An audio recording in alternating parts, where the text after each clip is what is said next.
endless bedroom shadows, cloaked and haunting me, cold hand touching me, fear overwhelming me, tapping at my window. I can't bear to open my eyes, a breath on my neck, floating apparitions everywhere. Go to sleep with the light on, I wake up paralyzed.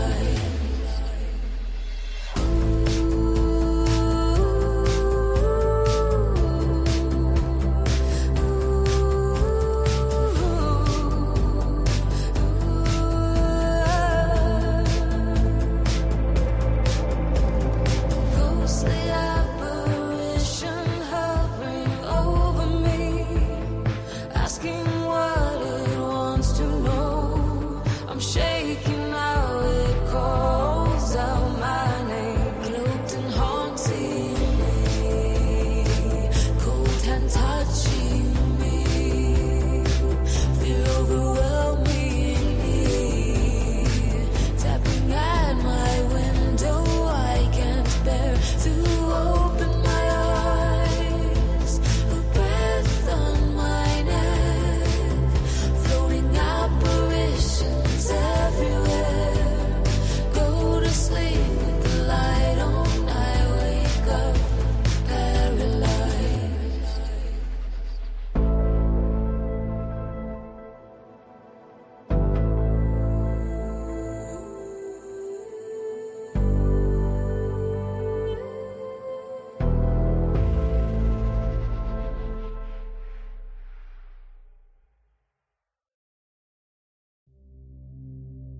Yeah, though I walk through the valley of the shadow of death,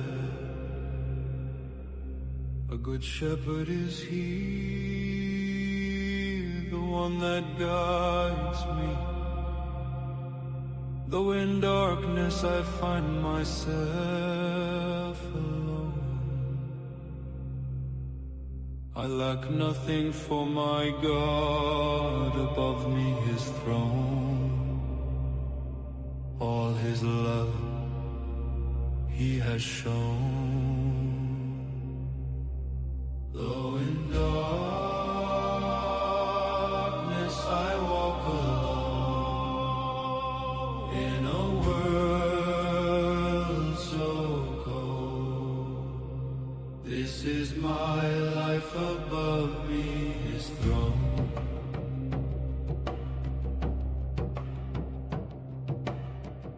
A silent storm of chaos follows close behind, but in him comfort I find.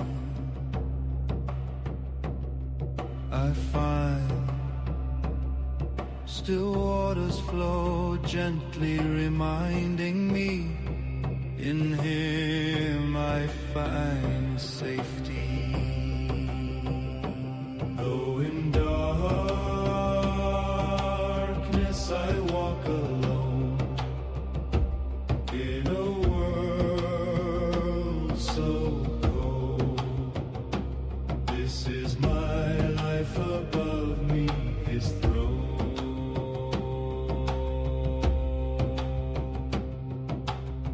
I don't walk alone no matter where I go, on the highest mountain or the back alleyways.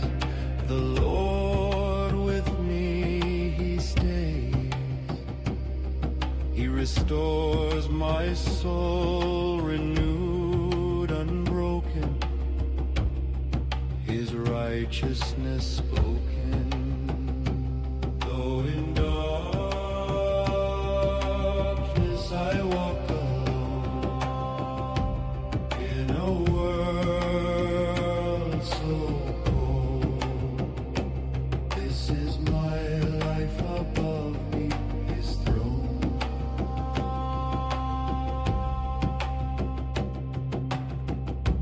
Guidance, protection, This is his love's reflection, guarding me from the opposition. The Lord's feet show me a righteous direction. Though in darkness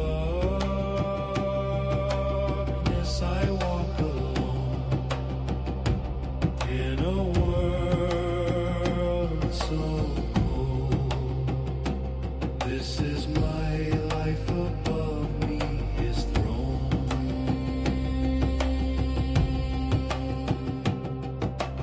Overflowing blessings, anointed with oil.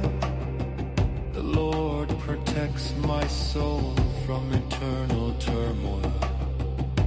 My cup overflows, his mercy he shows,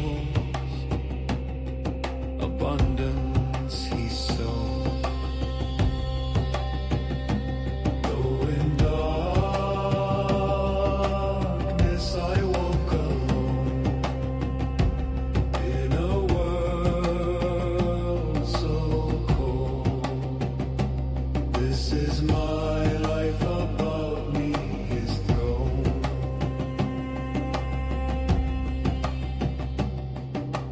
I shall dwell in the house of the Lord forever, no matter where.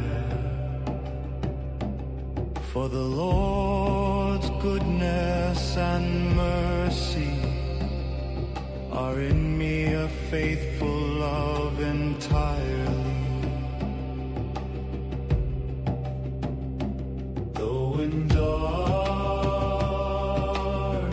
I walk alone, in a world so cold, this is my life above me, his throne.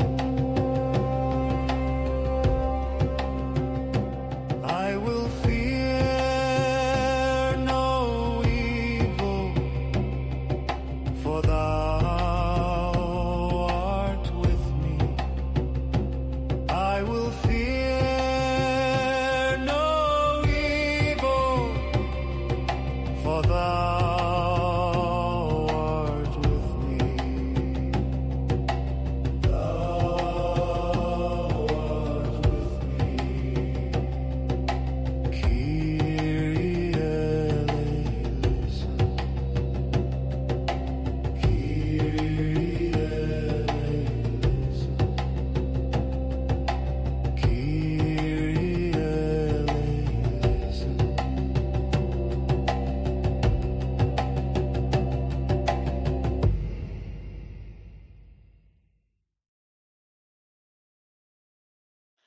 I'm manifesting through the pain.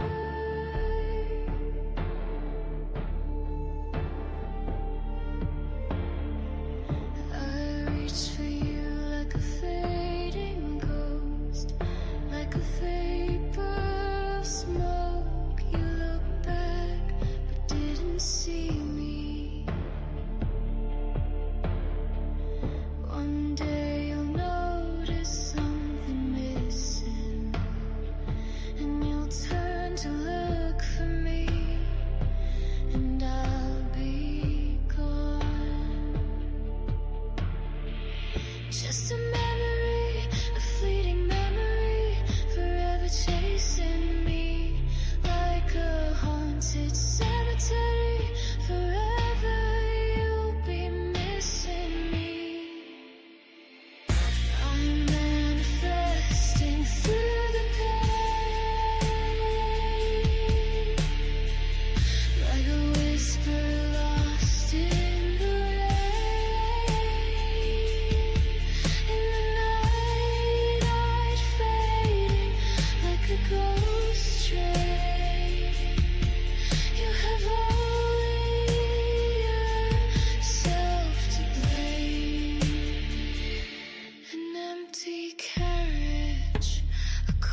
Just a memory, a fleeting memory, forever chasing me like a haunted cemetery.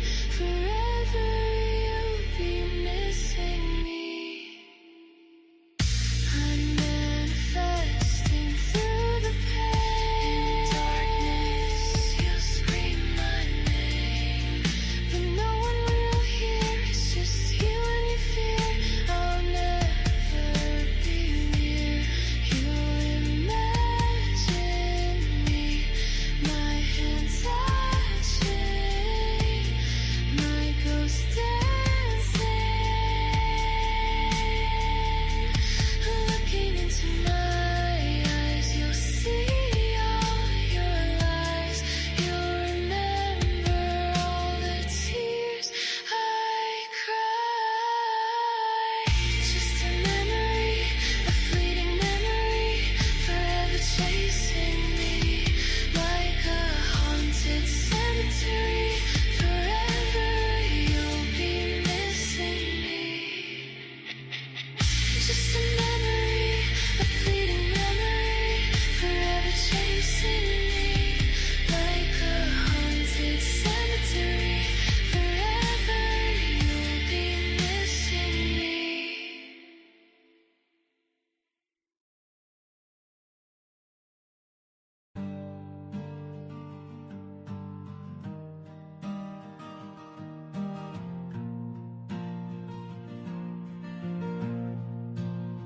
As I travel this life alone, two paths both unknown.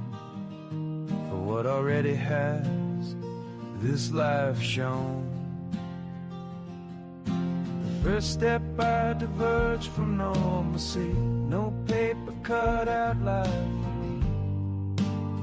I did it my way, not much more to say. All right, folks. Paranormal. I'm your host, Josh Turner. This is PRT. Join us in the real reality. You tell people that, and some people are like, "Oh, that's weird. I don't understand it."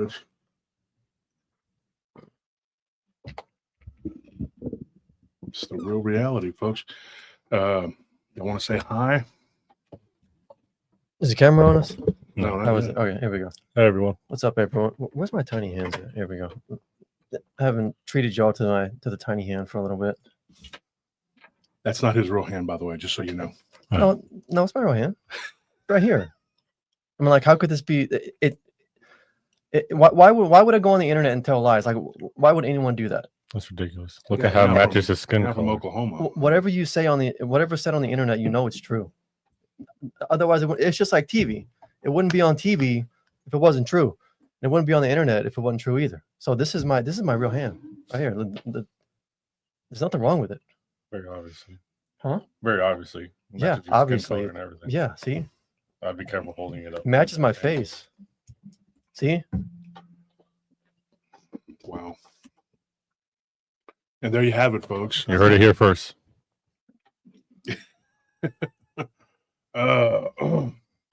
So what, man, we got a whole bunch of stuff to unwrap here. Let me start.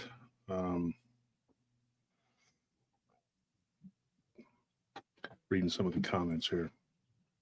Let me go over my notes real quick here. You already got a compliment on your shirt, Tony. Tony got a cool new shirt. Check it out. Shirt. And I didn't realize that like when you walked away, I saw the back of it. It's really cool. It's this right here. It's the skeleton riding the shark. Shark, yeah. Give me a cool shirt like that. So are y'all done complimenting one another? Everything's good? We're good? I like the Texans. There is no compliment. So it's a nobody's- good shirt that you're nobody's wearing. gonna- So Does if you he give just us wear about a 5 or regular 10 minutes, shirt? we'll You get have it no all watch out. on, no I do have a bracelet, watch no- we on. both have watches on, Oh, sir. okay, because you have all that nice stuff. You don't ever wear it. You try to look homeless when you come on the show. I've noticed that, and I'm not I the don't one look that homeless. I do I'm not not the look one that homeless. says it, but Nobody says I look homeless. one of the listeners did. She said she heard, No, she didn't. Yeah. What's her name? I wouldn't know where she goes to another school. Shackley. Yeah, she goes to another school. Name Right? 5 of her top albums. Her You name know is her. Tierla Shackley. Okay, nobody has said that, but I know what they're thinking. They're thinking these people look homeless. They look like the people that would work.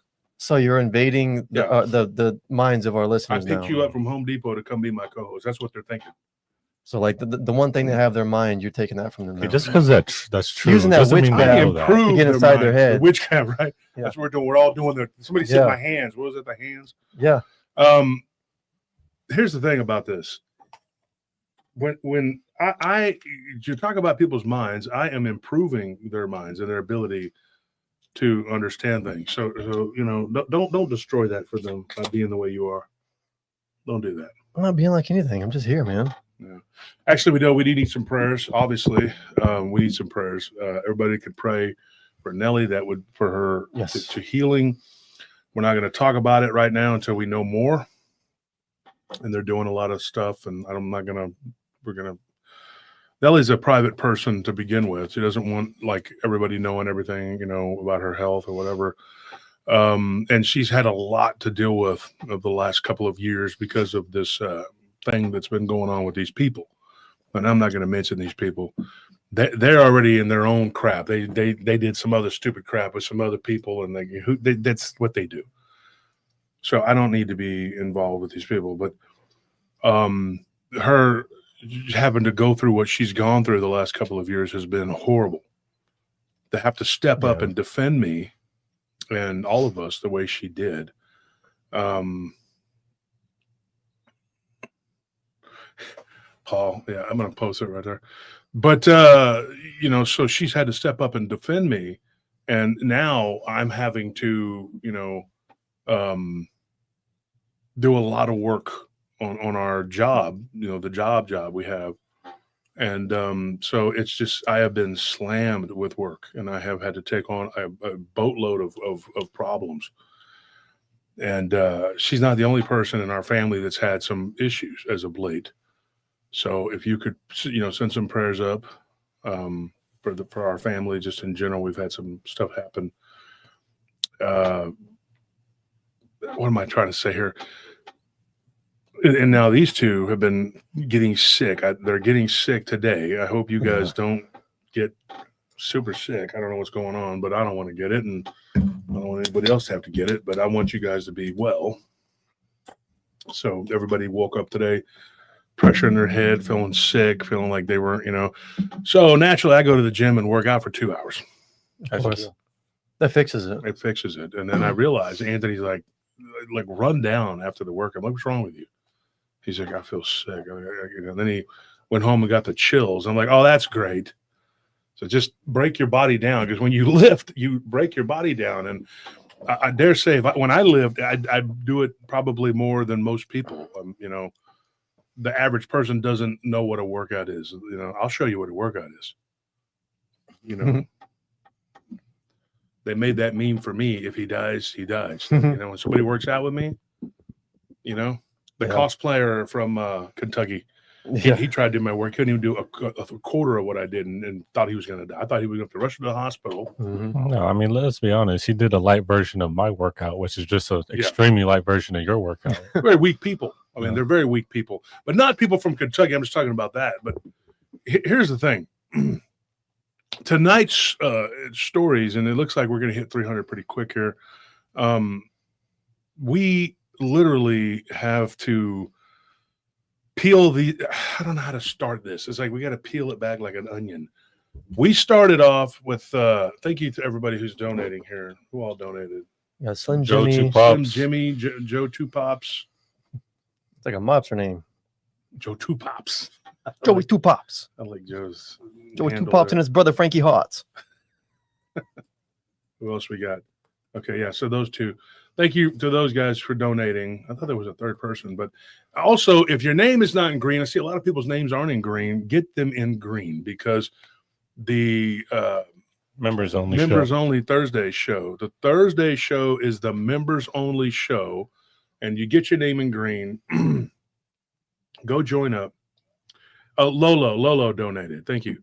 So that's what you got to do. Get your name in green and get yourself prepared, because the Patreon shows that come out on Tuesday, and then there's a members only show that comes out on Thursday.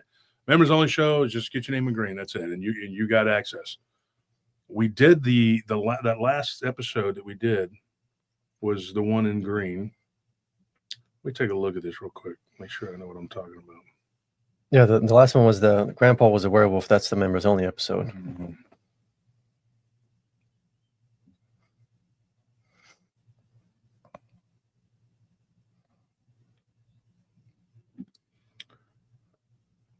Trying to see here.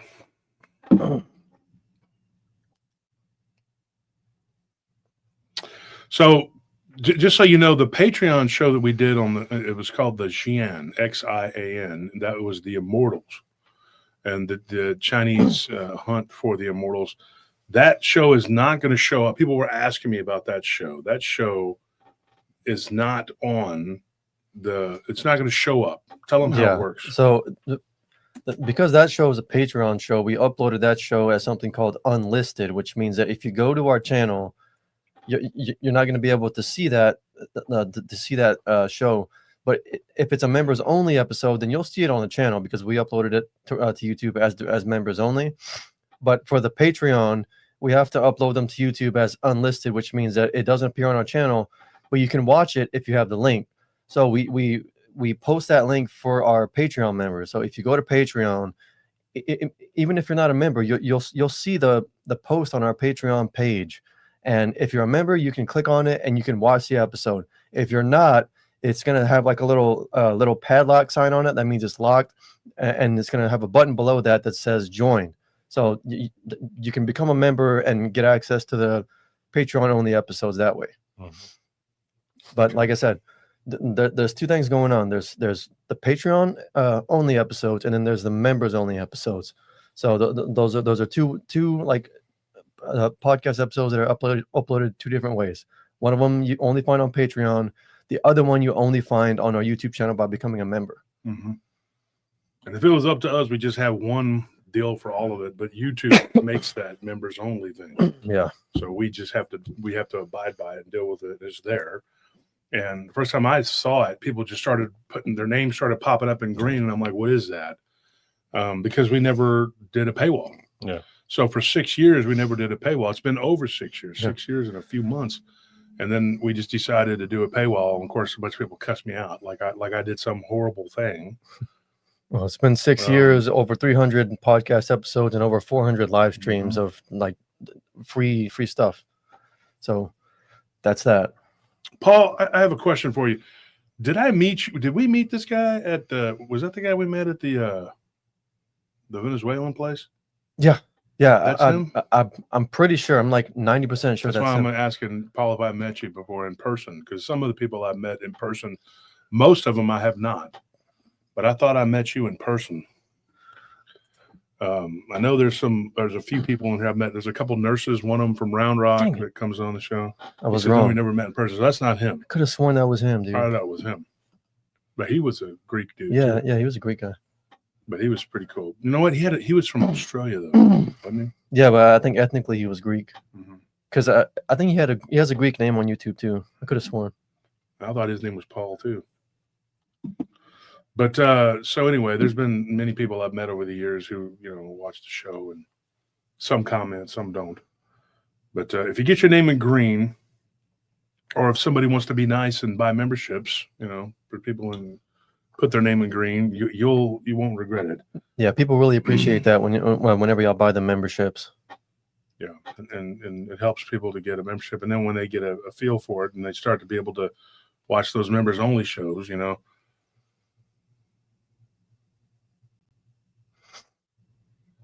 Scorp says, I hate reception here where I work. Oh, okay. Well, I mean, you're not really working. I mean, I'm just being honest. Yeah. You don't really work. I mean, you're there. You're spending really time there. Work. That is the easiest post in the whole company. You were at the easiest spot, dude. It's so easy.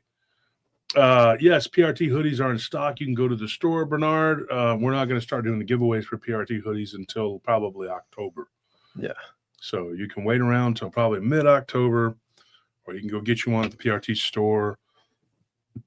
But I don't know how many we have in stock. We probably need to re-up it pretty soon. Right? Yeah, I think so. We're gonna have to pretty soon. Yeah. Hi, Wendy. How you doing? Here's the thing. So if you want to join the Patreons, $10, $20, $30, $40, $50 tier, and that will get you a swag bag, like a box. It comes with a bunch of merch, and it's dependent on the tier that you join. But joining that is very, very pivotal to helping the show, because if you can join for $10 at the minimum, then not only do you get that great merchandise, but you also get an extra show every Tuesday. Mm-hmm. Now, we didn't have to do that. We already had the Patreon and was doing pretty good with just the merchandise. But me personally, wanted to do more for the people on the Patreon. And so what we did was we gave everybody an extra show, right? So you got an extra one. So same thing on Tuesday and Thursday this week. You'll have an extra show Tuesday for the Patreon, Thursday for the members only. So $5 join the members, and $10 you can get the Patreon. And for the price of a cup of coffee, literally at Starbucks, you can have a month's worth of entertainment. You will get like 8 to 9 shows, depending on how long, where the week falls, right, in the month. So, because used to be a price of a cup of coffee, now it's like a coffee is like you take out a loan to get a latte. Yeah. Mm-hmm. You can get it financed. They have a financing thing right there at the Starbucks now in the back. I got my coffee on Leeway, actually. You're almost there. Yeah. I heard you talking to Nelly about it earlier, trying to borrow money so you could finish it. She didn't loan you because your credit score went down a little bit. Yeah, I did. Get on that Experian, bro. We're hopeful that you'll eventually have the pumpkin spice. Hopefully by October when it comes, when it gets real popular. I got to take a loan out for the pumpkin spice. I'm just trying to get a normal black coffee. So there's this a is black coffee. Right. Yeah, the pumpkin spice. That's like second mortgage there. Yeah, ask Joey two Yeah. pops. Yeah. He's like, I'll give you a couple of. Yeah. But if you don't pay me back, They got a cup of coffee that fell off the back of a truck. got a little problem there. Get you some coffee. Person's over here trying to get me to go to a group chat call while I'm on the show. Like, that is not cool, man. I have already told these people. They're trying to save my soul. Mm-hmm. And they're not taking the explanation that I am already, a part of that club. Oh, they're one of those.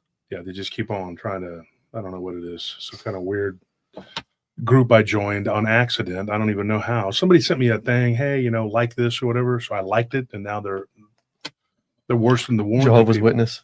No, they're not Jehovah's Witnesses, but they're worse than the warranty people. So here's the thing.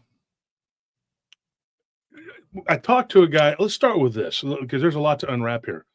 So what we're talking about tonight, we're talking about the werewolves, Skinwalker, or Dogman. We'll throw that in there too. Alien Rake connection, and not just alien rakes, but aliens in general, and then the Rake connection. We're trying to figure out where all of this. How it ties together. We've done a show that was wildly popular. It was a pre-record called the Dogman Rake Connection way back in the gap. And since then, we've had lots of people tell us. So me and Tony started, I remember way back, we talked about this in Armando too. We started collecting stories from people who had seen Dogman and the Rake. Yeah, together. And I had not just together, but they had seen them. Or were you just getting the ones that they saw together? Yeah, I thought I was supposed to get the ones that they were fighting or something. I should have listened to our having a rap battle. So he told me this guy just don't trust him. I actually turned away the ones when they were like, I saw both the Dogman and the Rake, and I said, leave. Oh, okay. Be gone from my presence, foul being. Wow. That's not what I require. Wow. Okay. You really just ostracized most of our audience. That's awesome.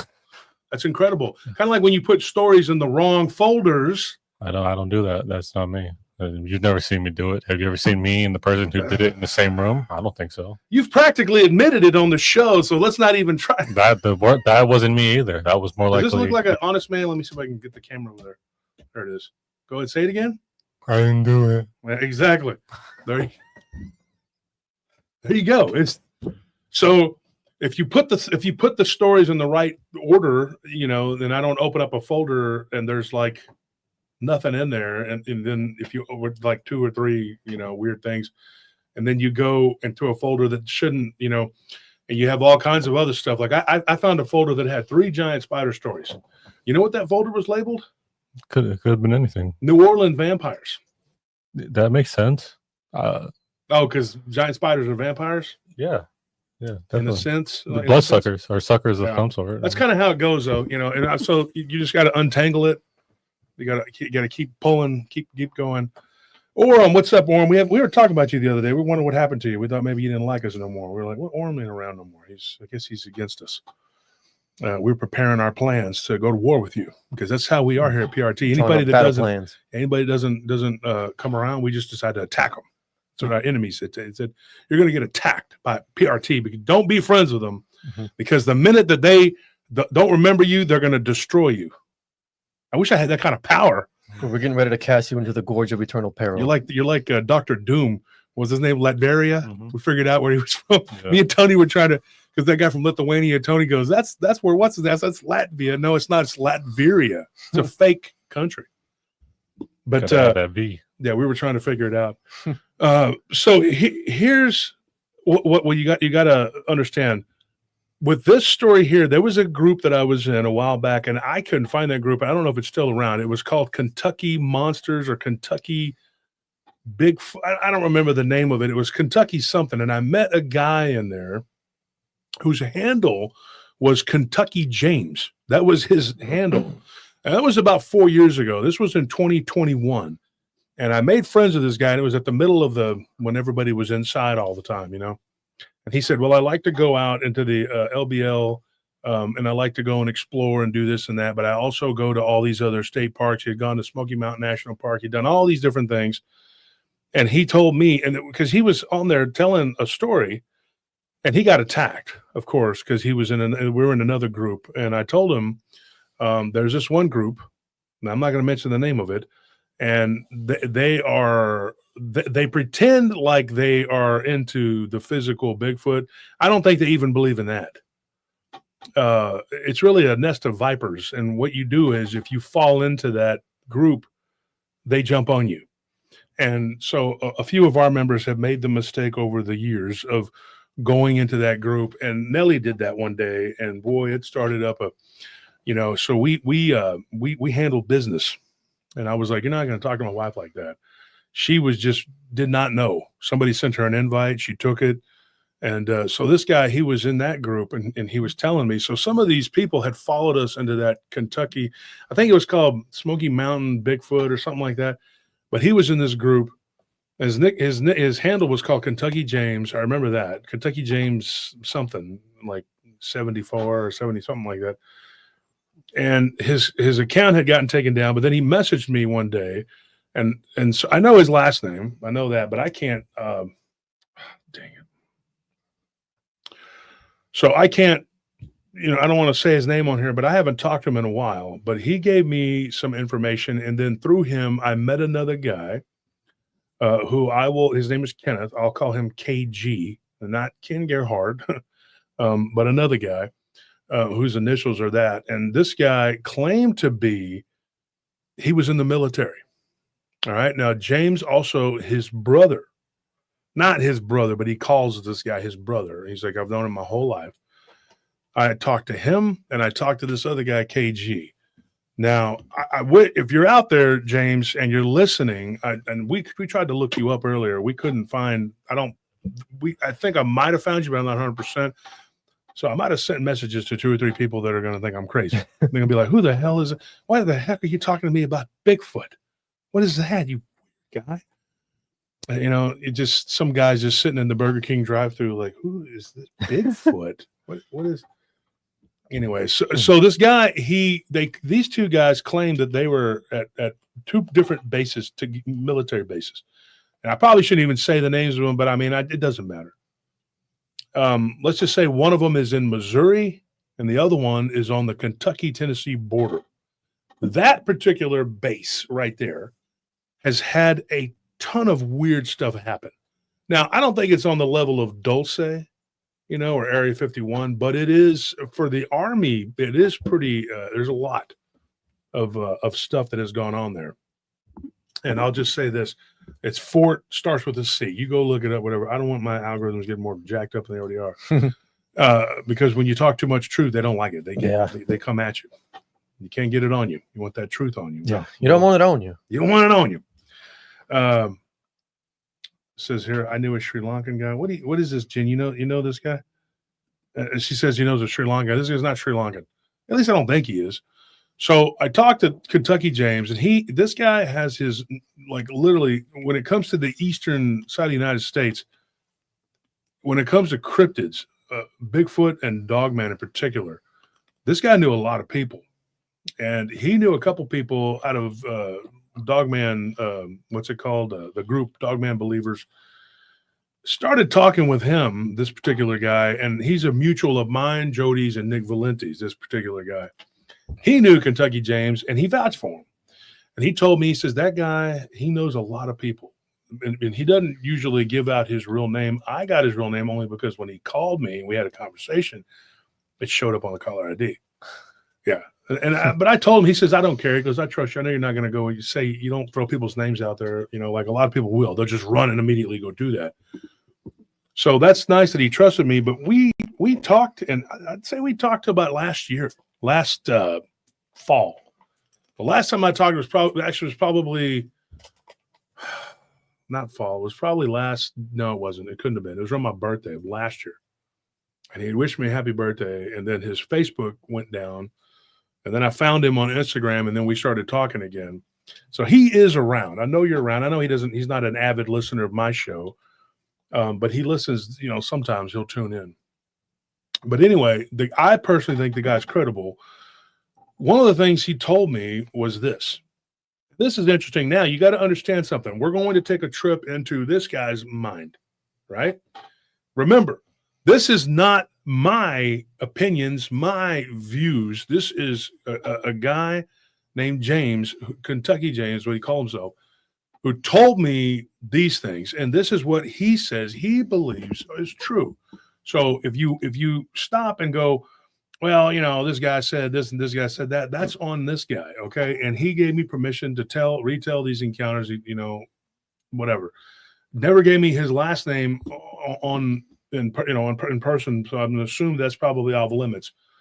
But if you know him, and some people do. And he's been in a few groups, like he was in the NADP, and so he's been around.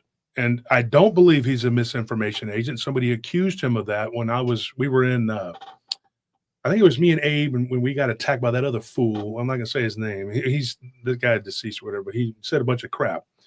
But this guy popped up and said something, when they were attacking Abe, about the circle in the faces or whatever. And he said something on there about that, defending Abe and Bettina. And he said, these things are in the trees and they can materialize. And he said something about, how do you think they drop down? Well, there was another guy that had given us a story, and I believe it was sort of in that same area, and his name was Gabe. I'm not going to say his last name either, but you know who I'm talking. We ate dinner with him. Mm-hmm. He came, and now he had the same thing happen to him. He had this dogman creature that, and from the way he told the story, he didn't say that it was a phantom that appeared. He was like, it wasn't there, then it was there, and it dropped out of a tree. Now, that's what James was talking about, defending Abe's point of view when that other idiot attacked him. And he said, these things can be up in a tree, and they can drop down in front of you. When I had a conversation with James, one of the things that James told me, he says, let me tell you something. Now, this guy's 64 years old now. I know he's 64 years old because when I first met him 4 years ago, he was 60. He's 64 or thereabouts. If he's not 64, he's about to turn 64. One of the things that he said, these things can be up in a tree. You won't see it. And they could literally reach down and pull you up by your head. I said, that's crazy. Even somebody my size, he goes, it doesn't matter. He goes, they don't have a natural strength like we do. They're an evil spirit that materializes. This is what he said. But he said it's quantifiable. That's the words he used. And he started going into detail about different people that he has interviewed over the years. Some of them were ex-military. This guy, KG, I can't speak for the other guy, okay, KG's friend that they kept referring to. I didn't speak to him, but I did speak to Kenneth. And through Kenneth, I met another guy. and I'm not even going to allude to this guy's name. He was an ROT. You know what that is? Or I'm sorry, RTO. ROTC? Yeah. No. Radio operator, technical operations, whatever. Look it up. I don't know what the whatever. But anyway, he was an ROT, right? So what he did was he was in the communications. And he had this. Hold on one second, dude. My phone keeps going. I'll be right back. I got to deal with this work. Hold on.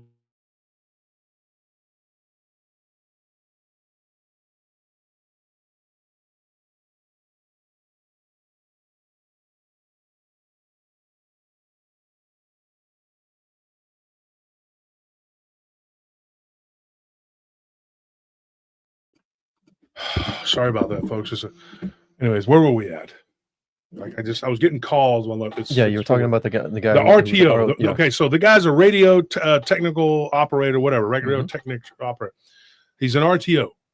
This guy literally listened on the radio. He heard an attack that went on at one of these bases. 2 soldiers that were doing their job, doing the fence line, because at this particular base, it's on the Kentucky border. There's a big fence line there. And this guy, his job was to be in communications with these soldiers. And this soldier messaged back and says, there's something on this fence line. And he was the radio operator that took that call it was telling him, hey, he goes, hey, something needs to happen here.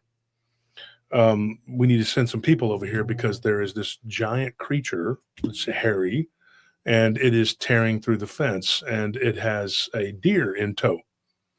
Apparently it dropped the deer and decided that it liked the guys in the Jeep a little more. This was back in like 1992. So this was a long time ago when this particular guy had this happen to him. If you look at this encounter, you can compare that encounter to multiple other encounters that have been talked about all over the internet from this particular base. This particular base has a history of these beings, not the least of which is a dogman. There are multiple accounts of people encountering dogmen. And I got to interview a guy, like I said, his initials KG, he's Kenneth, I'm not going to say his last name, who was there at this particular spot back in the mid 90s.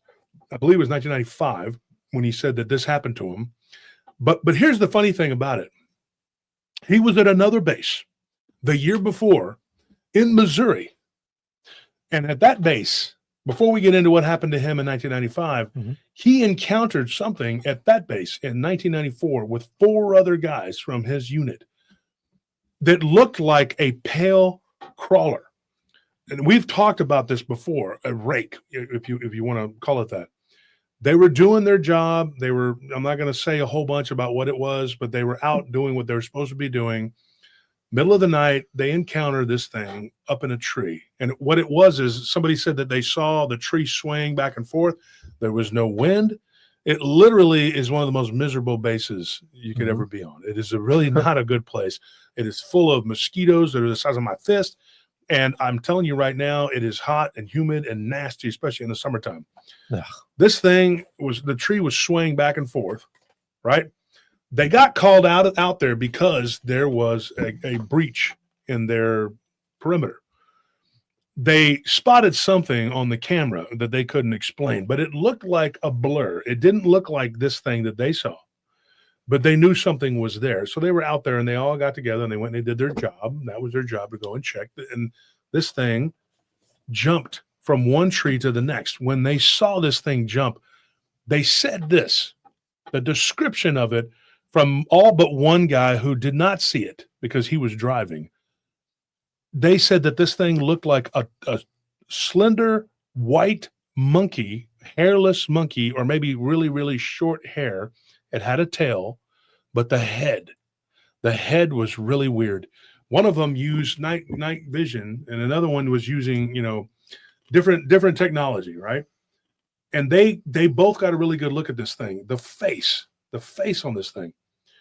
One of them told KG years later, and this is a guy he was in the military with for a long time.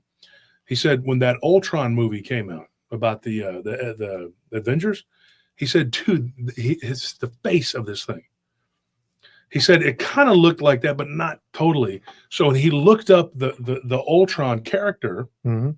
from Marvel, he said that the face on the comic book, where it has the jaggedy teeth or whatever, Yeah. and how the teeth are just kind of a part of They're, its they're connected to the face. Yeah, they're really? connected to the face. It looked like that, right? And it had these oval eyes, like the eyes, like they went up like this. Now, here's the weird thing: when you talk to people who have seen the Rake, this white pale creature, a lot of times these people will have differing descriptions. Not when they see it together, but sometimes even then. But a lot of times somebody will say, "Well, I saw the Rake," and I'll say, "What does it look like?" And they'll start describing it. And I have literally been at a conference. I'm not going to call people out on it, but this is bull crap that happened. And I'm standing there at a paranormal conference in San Antonio. And this guy was talking to me about the Rake. And this other guy was sitting like, anyway, he inserted himself into my conversation and said, "That's not what it looks like." I said, excuse me. I was very, assertive, adamant, whatever. And I said, "How do you know what I've seen one." I said, "Okay, so you've seen one. This young man has seen one. His mother and this young man, his mother were telling us about it. They had seen one." I said, "Theirs may not have been the same as yours. The one that they saw was in a ravine outside of Bandera, where we get a lot of stories from, because we've done a lot of research in that area." And I said, that guy, whose father was a former police officer, he passed away. And I said that this young man said him and his dad saw this, and they were out on their grandfather's property, which was a ranch that they sold. And when his dad passed away, they hit hard times, and so they sold that property. But he said that this was one of two encounters that he had with this creature. But the thing is, the guy didn't even let him finish talking about it, right? And I was sitting there with Ken Gerhardt and Ann Celine, and we were talking, and I told the guy to finish telling me what he was telling me before this rude person interrupted.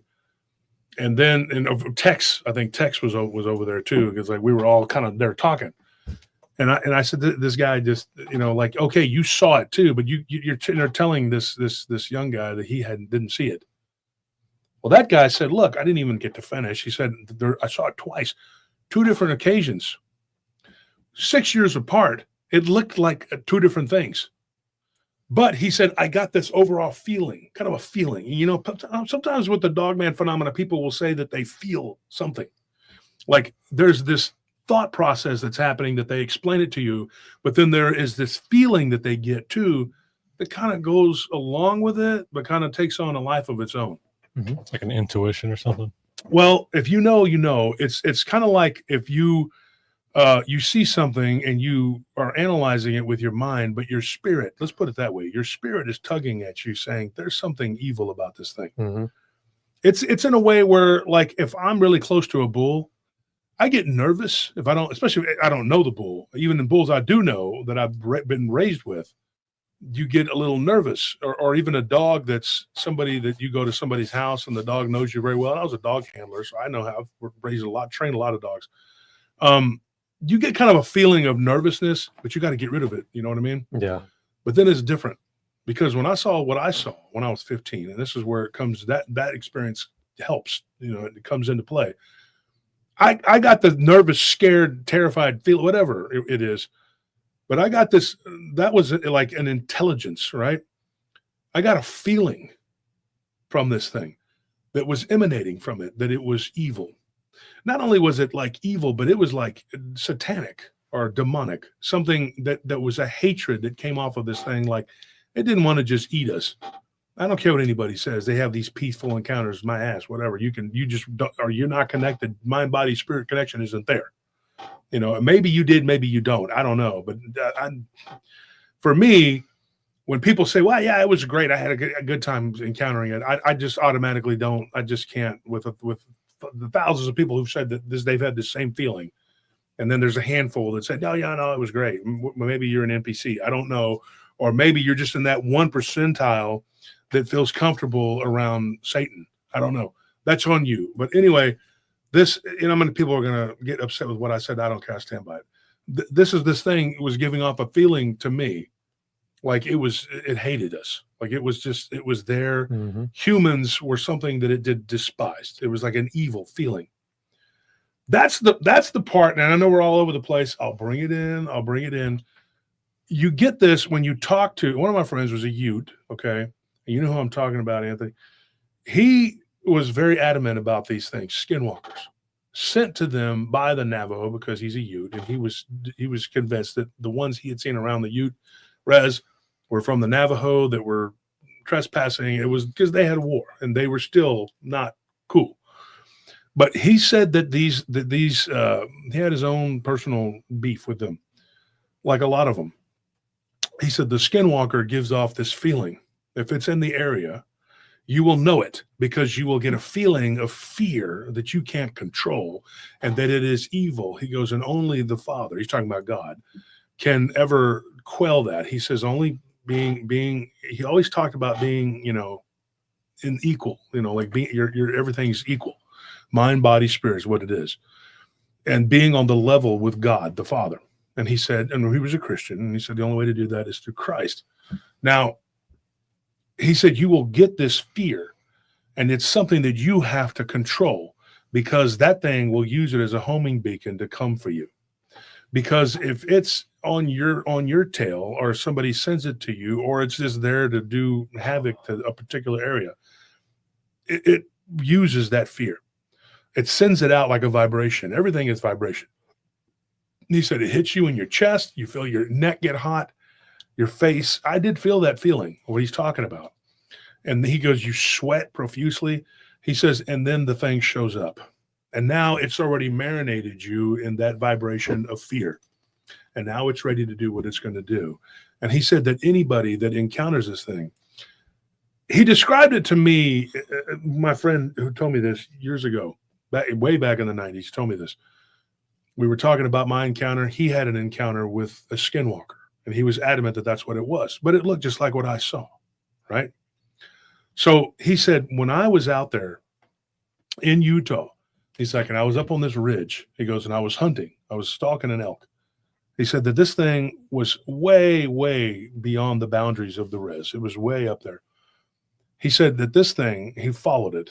He had nailed it. He had shot it. And sure enough, he goes, I got this wave of fear. He goes, and I've heard from my dad, my grandparents, my uncle.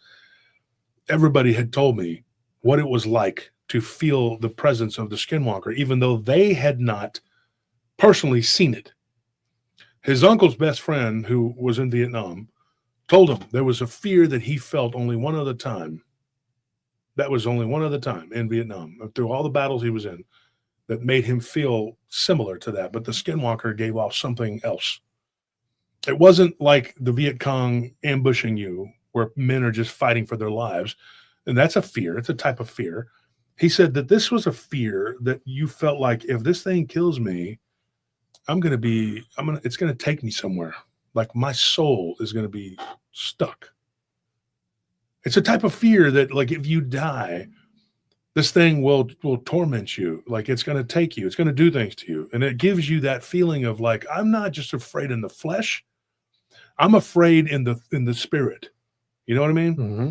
So that's what he was talking about. Now, I will talk about his encounter. I have never told his encounter, and I will get to it in just a second. But yeah, soul collector, Paul, it's probably a good term to call it. One of the things that I understand about this phenomena, because I saw something, and of course, I've talked about this before, me and Scorpion working at that one place, and the lady tried to convince me that it was an alien. Yeah. I've had ghost people at the Paracon. They were down there. Well, it was a ghost. It was a type of spirit that someone, blah, blah, blah, and they do the mental gymnastics to try to make you believe it. A very prominent Bigfoot guy said that it was a Bigfoot, and I told him, no, it wasn't, and we got into it. And I said, look, man, I know damn well what this thing was. And I don't care what anybody says. I'm not afraid to say it. And I'm not going to call it a dog man, because that's not what the hell it was. It was a werewolf.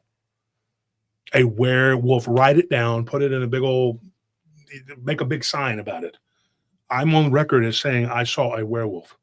I'm sick and tired of it being called whatever. That's not what it was. This thing to me was a man that had something attached to them. Now we know a lot about what that is now, right? And that thing made him that way.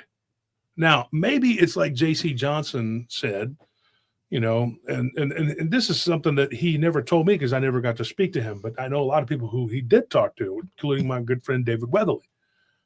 And David confirmed to me, that he had said that these beings can change into something, a person, and turn them into this, right? And then they're stuck. Sometimes they come back, sometimes they don't. It just depends on how far you go. Anthony, you and I were having a conversation the other day, or was earlier today, about, and you asked me a question, and it was kind of on the subject of the nature of reality. And I said, Nellie and I have talked about this many times with both of you guys, that there are many realities, and they kind of go in and out of each other. They're kind of like they're ever changing, and there are people who tamper with these realities. One of the things that I know about the nature of reality, you're tethered to this reality. And if you want to go diving down into these other pits of reality, make sure that you're grounded by this reality, because if you are not, you could end up in that other reality, but you're physically here. Yeah. And then you're crazy. You could end up in a padded room with a straitjacket on, I'm just saying it could be something really bad. There are people who go too far into these other places and they don't come back. Don't ever let yourself get to that point. Now, let's double back. Let's go back to where we were at talking about the fort there in Kentucky, Tennessee, Kentucky. This guy, Kentucky James, says, I'm going to introduce you to some people because this guy does the research for one reason, because he's curious. I asked him, I said, James, why do you do it? He says, the reason I do it is because I'm curious. Aren't you? I said, I'm very curious. I want to know all about this stuff, but I also want this information to go out to people. And when I was telling him that, he goes, okay, you can do that if you want to. He's like, I do it for me. And if somebody asks, I'll say it. He's like, but if they don't, I probably won't. And I said, why is that? He goes, because I'm not interested in teaching everybody. He goes, people are fools. People are ignorant. And the more you try to teach people, the worse it is for you. That's his take on it. That's what he told me. His advice to me, he said, I think you're a decent, honest guy. There's not many people in this field that are. This is his words. And he said, you're going to have a tough road to hoe. You're going to have a lot of problems. Oh, boy. Did I not realize after that second conference how many problems we were going to have and for how long it was going to be? Yeah. And James, you were absolutely right. Now, he asked me a question last summer around my birthday, and he says, hey, do you still feel the same way that you're on the right path and after all the trouble you've been? I said, yes, I do. He says, wow, well, you're a better man than me. I said, I'm not a better man than you. I just got less sense, obviously. But, that's what happens when you go down the rabbit hole and you go so many times. You have to be able to be tethered. It's got to bring you back up. Because I've met people over the years, when we first started in this, they were some of the most common sense, normal, whatever. And now they're way the hell out there. They're not crazy. They're not bad, but their views have changed from what they were. They thought, oh, it's just a Bigfoot. It's like a monkey man out there. Now they're like, dude, what dimension does this come from? I mean, like, are these crab people? You know what I mean? Yeah. I'm not saying that anybody's ever said that, but that's how it is. You are so far pilled. It's like Dick Richards says, you're black pilled. Mm-hmm. You're not even on the red pills. You already went past that. You already know who's running everything, and you know what that's the people in here. You know that there are levels above the president. You know that there are people from other places, beings, let's put it that way, that are running things. And then they think they're running things, but there's something above them. And above that, and above that, and above that, all the way to God. And every one of them thinks they're God, right? They're not. Trust me. So what ends up happening, this guy, he's at this fort, this guy, KG, he says, man, I saw this thing in 1994, in the spring of 1994. He's like, and it was a hot spring night. It was in late May. He goes, and I saw this thing. It looked like a white monkey, but it wasn't. He goes, oh, no. He's like, I found out that place was crawling with those things. When we got back and we talked to these people that were watching these cameras, they were just like the security people. They were just like, whatever. He's like, we see them all the time. Years later, he found out that part of that base, this is what he claimed, was there was a holding facility there. that was for these beings that they had caught around the woods in that area.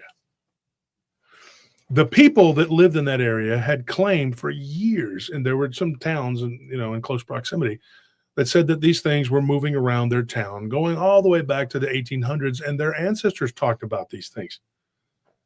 They talked about these things being these pale crawlers that were actually what they were people that had been taken and experimented on and dumped back out, all the way going back to the 1800s. So now you're going to ask the question, who was taking them and dumping them back out into the 1800s? Yeah, right? Exactly. Well, imagine if you were an alien, you were from another, let's just say you were from another dimension. People don't like when you talk about space. They think it's not real, or they say it is real, but it's not the way that's not the way NASA says it is. Mm-hmm. It's not, as it's more fluid than they say, right? Now, here's my thing. Try to follow me here. All right. This is definitely an advanced class we're doing here today.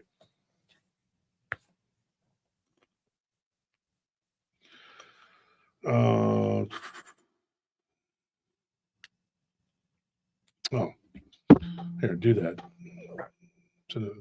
Somebody's asking for a link. If they, let's put it this way, if they, being the people in charge, have a technology that's so advanced, like it makes ours look minuscule. People talk about wormholes.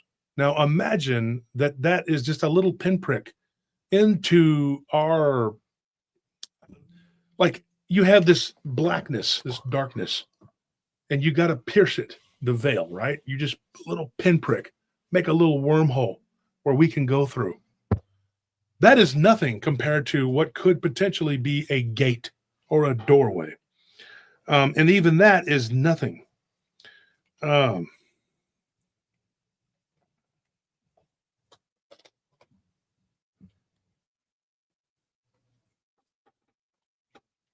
right, so here's what I wrote down. Got to see here. I got the notes here. I'm just going to go ahead and tell you. So, like, technology is trickled down, right? So, like, there's an alien technology that's trickled down to us, and it's on a minuscule scale. So, imagine the technology that's available to humans, right? What we have, we can't even touch what they have. It doesn't even come close. If you think that communicating with this is some sort of technology, you're so far behind in the race, you think you're in the lead. That's the problem with people. Now, how do we say this? I don't want to sound condescending or insulting to us as people, but we are not smart. Okay. Humans, we have been trying to infiltrate technology, believing that somehow we can control it and that we can confiscate it even. But what we don't understand is that technology out there, it cannot be handled by human hands. Does that make sense? Mm-hmm. Yeah. There are things out there that surpass technology. What I mean by that and what I think by that is technology is one physical aspect of this. What we're talking about would be considered magic by us, but it's not really magic. It's a science. It's a science that we've talked about before that we can't comprehend. It's a science that exists in a way that it's like magic to us. We would think of it as some sort of magic. Yeah, the best way I think I can kind of understand what you're saying is that, like an army guy, there's something called a javelin missile, and when you fire it, you have to account for the fact that it takes a minute to shoot. You have to account for the distance that it has to go, and you also have to account for all these coordinates or whatever. You're doing all of that in your head. Well, eventually it reaches a point where there's so much stuff that needs to be happening that you can't do it in your head. So the level of technology that they're probably at is something where it requires so much thought and so much processing that it's not possible for us to do it. And yeah, like you have to have a higher level of consciousness to even know what it is. Yeah, much less use it. The very like bottom level of it, how to use it. What if some of it itself is conscious? I think a lot of it is. And listen to what I'm going to tell you. That's what the AI is. This is going to wrap your mind around your mind. Okay. There are things that surpass technology. there are things that exist that surpass the dimensions. Like we go through dimensions and things like that. There are things above that can just look through all of it at the same time. And each one at a higher dimension sees all of the lower dimensions. You see what I'm saying? Yeah. Till you get to the top, right? Now, dimensions are only a very tiny corridor, or how do you say it? Like it's like a small doorway in of the system that we're on, which we don't really understand what it is. We don't know 100%, but like it's considered a wormhole or a mouse hole compared to windows and doors. Does that make sense? Mm-hmm. Yeah. Just as the technology is a mouse hole compared to what's really out there. What we have at the very top tier of technology, of alien advanced technology, doesn't even come close to what is truly out there. Put it this way. I've talked to many people in the ufology field. And one of the things that one of the ufologists told me, and I don't know if I should say his name or not, but he's a very controversial person. And I had a conversation with him. And I'll say this, I believe most of what he says, but I disagree strongly with the atheistic part of it. I don't believe that. And I think if people would get rid of that component, they would understand the nature of reality completely. The guy has like 178 IQ. That's pretty good, right? He's talking about these beings from another galaxy, and it's Andromeda. And then there's another one from the Pleiades, and there's all these other galaxies, right? But some of these beings are way more advanced than the other beings. Do you remember that show, The Orville? Yeah, it was a good show. Do you remember when the Caliban people, they took all of these other alien species that were like light years above what we would be now today, right? And they put them in a zoo. Because they look down on them like they're so beneath them, right?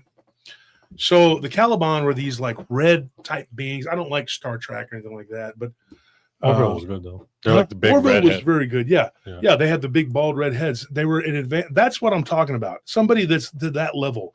But this other galaxy at the top tier, they would be considered like, if you've ever read and I've read some Star Wars. I'm not a big fiction guy, but I love Star Wars and I love Lord of the Rings. Do you ever read the Yuzon Vong? When the Yuzon Vong came into their galaxy, into the Star Wars galaxy, they had like a flesh technology. They did not know what to do with these beings. The Force didn't work on them. Nothing worked on them. And their technology was a biotechnology to where their ships, their weapons, their armor, everything was a living being. And they believed that using non-living material was heretical. So the stormtroopers and their ships and the rebels and their TIE fighter, the Republic, whatever they were at that time, they looked at them as a bunch of, they're just all, this is the whole haram, as they would say, and the whole galaxy was just heretics that needed to be conquered and subjugated and brought into the fold of the real reality. But what they failed to understand was that is their reality, and your reality is different from my reality. It doesn't make your reality right or mine wrong. But by the spirit of oppression that you bring to try to force your will on me to believe and adapt to what you want me to do, that is actually evil in and of itself. So even though you think that you're being good by forcing your will and invading other people, and because God deems it to be, that's your version of God. And I got to say, the biggest problem with Islam and Judaism is that it doesn't mesh with Christianity. And I don't care what anybody says. When somebody tries to say it's this Judeo-Christian, or they try to say that Islam is compatible, I say, no, it's not. No, it's not. Now, if you take a few things out and put a few things back in, then you're compatible. But that doesn't mean that I think we should go and pick up a sword and run and go and kill everyone in Jerusalem because they're not Christians. That's not correct.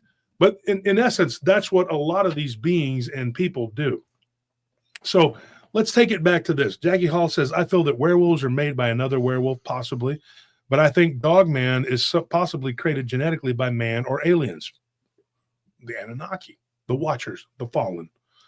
I feel like the writing on the pyramid walls could be telling us something. I do too. Here's what I think, okay? I think that when you stop and you look at a werewolf, a being that is someone who accepts this demonic entity on them so that they can literally change, and the people will tell you, people being stupid asses will tell you that this is impossible. That cannot happen. I know at least half a dozen grown men who have gone to just the Navajo reservation and have witnessed shapeshifting. You're going to tell me that those people are all bullshit. They're all these are grown men in their 50s and 60s, and some of them are prominent in this community. I'm not even going to say their names, but there's a couple of them. I mean, I mentioned earlier. You're going to tell me that can't happen. Ron Moorhead would beg to differ. So would David Weatherly and the late J.C. Johnson. I can't speak for J.C.'s gone, but he did say that before he died. He talked about it, and Brenton Sawin did too. Those are other three I've had lengthy conversations with, and they will all tell you that. I'll go on a limb and say that they would tell you that if you talk to them, because, like Ron has said many times, everything is vibration. The people that want you to not believe in this, and they have this staunch dogma against it, those are the people who are trapped in this reality. They want you to be in this reality, and this reality only stays this reality if we all agree upon it. Like Agent Smith's. Right. We all agree that this is the case. The demons aren't agreeing on it because the demons and the angels on the other side are saying that's not correct. You're policing yourself. You're controlling yourself, and you're doing a good job of it. And you're participating in this matrix, this satanic system, as my friend Guy Anderson would say. He talks about the Cabbage Patch Babies and all this other weird stuff, and everybody's going, that's weird. That's so weird. No, it's not. Because our reality, this ever-changing reality that they have crafted for us and created a prison, not just of the mind. That's a popular thing. Oh, prison of the mind. No. Stop saying that. Start saying this. It's a prison of the soul. You are being prisoned and trapped in this soul matrix. You are in this matrix that is literally telling you that you are stuck here. You are trapped. You cannot go further than this. Just because there's a sign. I'll give you an example. In Carlsbad Caverns, there's a guy that we interviewed who literally went through a wall that it said under construction, blah, blah, blah. I told him that area has been under construction since I was a kid. I've been there 4 times. And the first time I went in 1982, 1981, there was a construction going on. Right? I interviewed a guy, the security that worked there. He used to work for us part-time. He says, man, he worked at the top level. But he knew guys down there that had the clearance. And one of them told him, and Anthony, you know this is true. He said, there are literal reptilians, lizards down there. Mm-hmm. He said, if you go into that hologram, this is not him, what happened to him. This was the guy he worked with. There was a guy named Kerry, used to work with us. He said, if you go through that wall, you will end up in another place.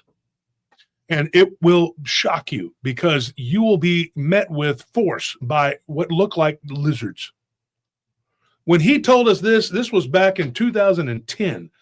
You can imagine, I wasn't shocked. I wasn't surprised, but you could imagine Anthony and the other 2 guards standing there going like, what? Everybody thinks this guy's crazy. Well, later on that morning when I picked you up and we went home, you asked the question, you think that guy's full of shit? I said, no, I think he's repeating what he saw. Yeah. And then what did I do? I showed you an article that was an old article from Fate magazine. Phyllis Galdi, one of these people, she was a big believer in all of this. And let me tell you something. She created Fate magazine, right? She was very good friends with David Weatherly. And of course, David was right here. And we talked about Fate magazine at length. If you go back and read some of these reports, and I'm not just talking about the guy that did the Darrow Tarot, what's it called? God, look it up. I know you guys never do. You always try, but you don't. But let me see if you can actually do it. Fate magazine.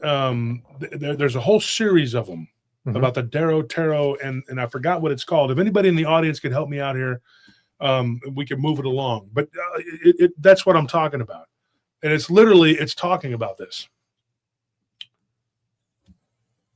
I forgot what it was called. They have a whole series of says the Darrow series in Fate magazine refers to stories about, quote, detrimental robots, Darrows, and alleged rays of evil subterranean beings. Shaver Mysteries. Yeah, Shaver we Mystery. figured it out. The Shaver Mysteries. Thank you for that, James Yamuchi. So anyways, so what we were talking about, so I got into this in-depth conversation with Kentucky James. James tells me point blank, and I tried to reach out to somebody today. I tried to call him. If you're out there, Appalachian Jimmy, I tried calling you today because I remember I thought you were in that group we were in together. And maybe I'm wrong, maybe I'm not. I thought you were a part of that conversation, but I tried calling him today. So Jimmy, if you're out there, heads up, give me a call. I need to ask you a couple questions anyway. So I had a conversation with this guy. And me and him went real deep. And I've done that many times with many people. I've had conversations with everybody you can imagine in this field. I had a conversation very similar to this with Steve Stockton and just went down the rabbit hole, way deep down in there, Eastern Kentucky, all the weirdness that goes on. Me and Jimmy talked about this, and I said, what do you think of KG? Do you think he's being honest? Do you think Kenneth is on the up and up? He says, I do. I do believe that. And I believe that what he saw in 1994 was the prelude to what he saw in 1995. When he said that at that time, this was 2021. It was February 2021. And I said, wow.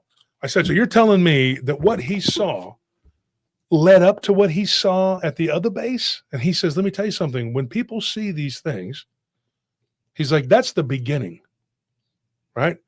He said, you're going to learn over the coming years. And he's almost prophetic. I don't think he knew that I was going to meet the vampire cult people or the guy that was the werewolf or whatever. I don't think he knew all of that, but he knew enough to say, hey, this stuff is real. And it's all a matter of the warping of reality. He was always calling it the warping of reality. That's not my words. I don't use that term, but he did. And that's okay. He can call it what he wants. One of the things that he said that these beings have ability to warp reality, and they use the human consciousness as a conduit. Now I know exactly what he's talking about. And he says, if you see one of these beings and you're full on having an experience, you'll know it. And it goes back to what my friend who told me he long time ago, he told me this. When he had the encounter with the Skinwalker, like it marks you. Then the next thing you know, you can see spirits, shadows. You can see things moving around. You see things on people's backs. Think about Abe C's when he was a kid and he was taken by the bruja. Mm-hmm. Well, she practiced brujeria. And after all that, he could see spirits the rest of his life because he was in, what do you call it? Initiated as a child, as a small child. It's like taking the blue pill in the Matrix.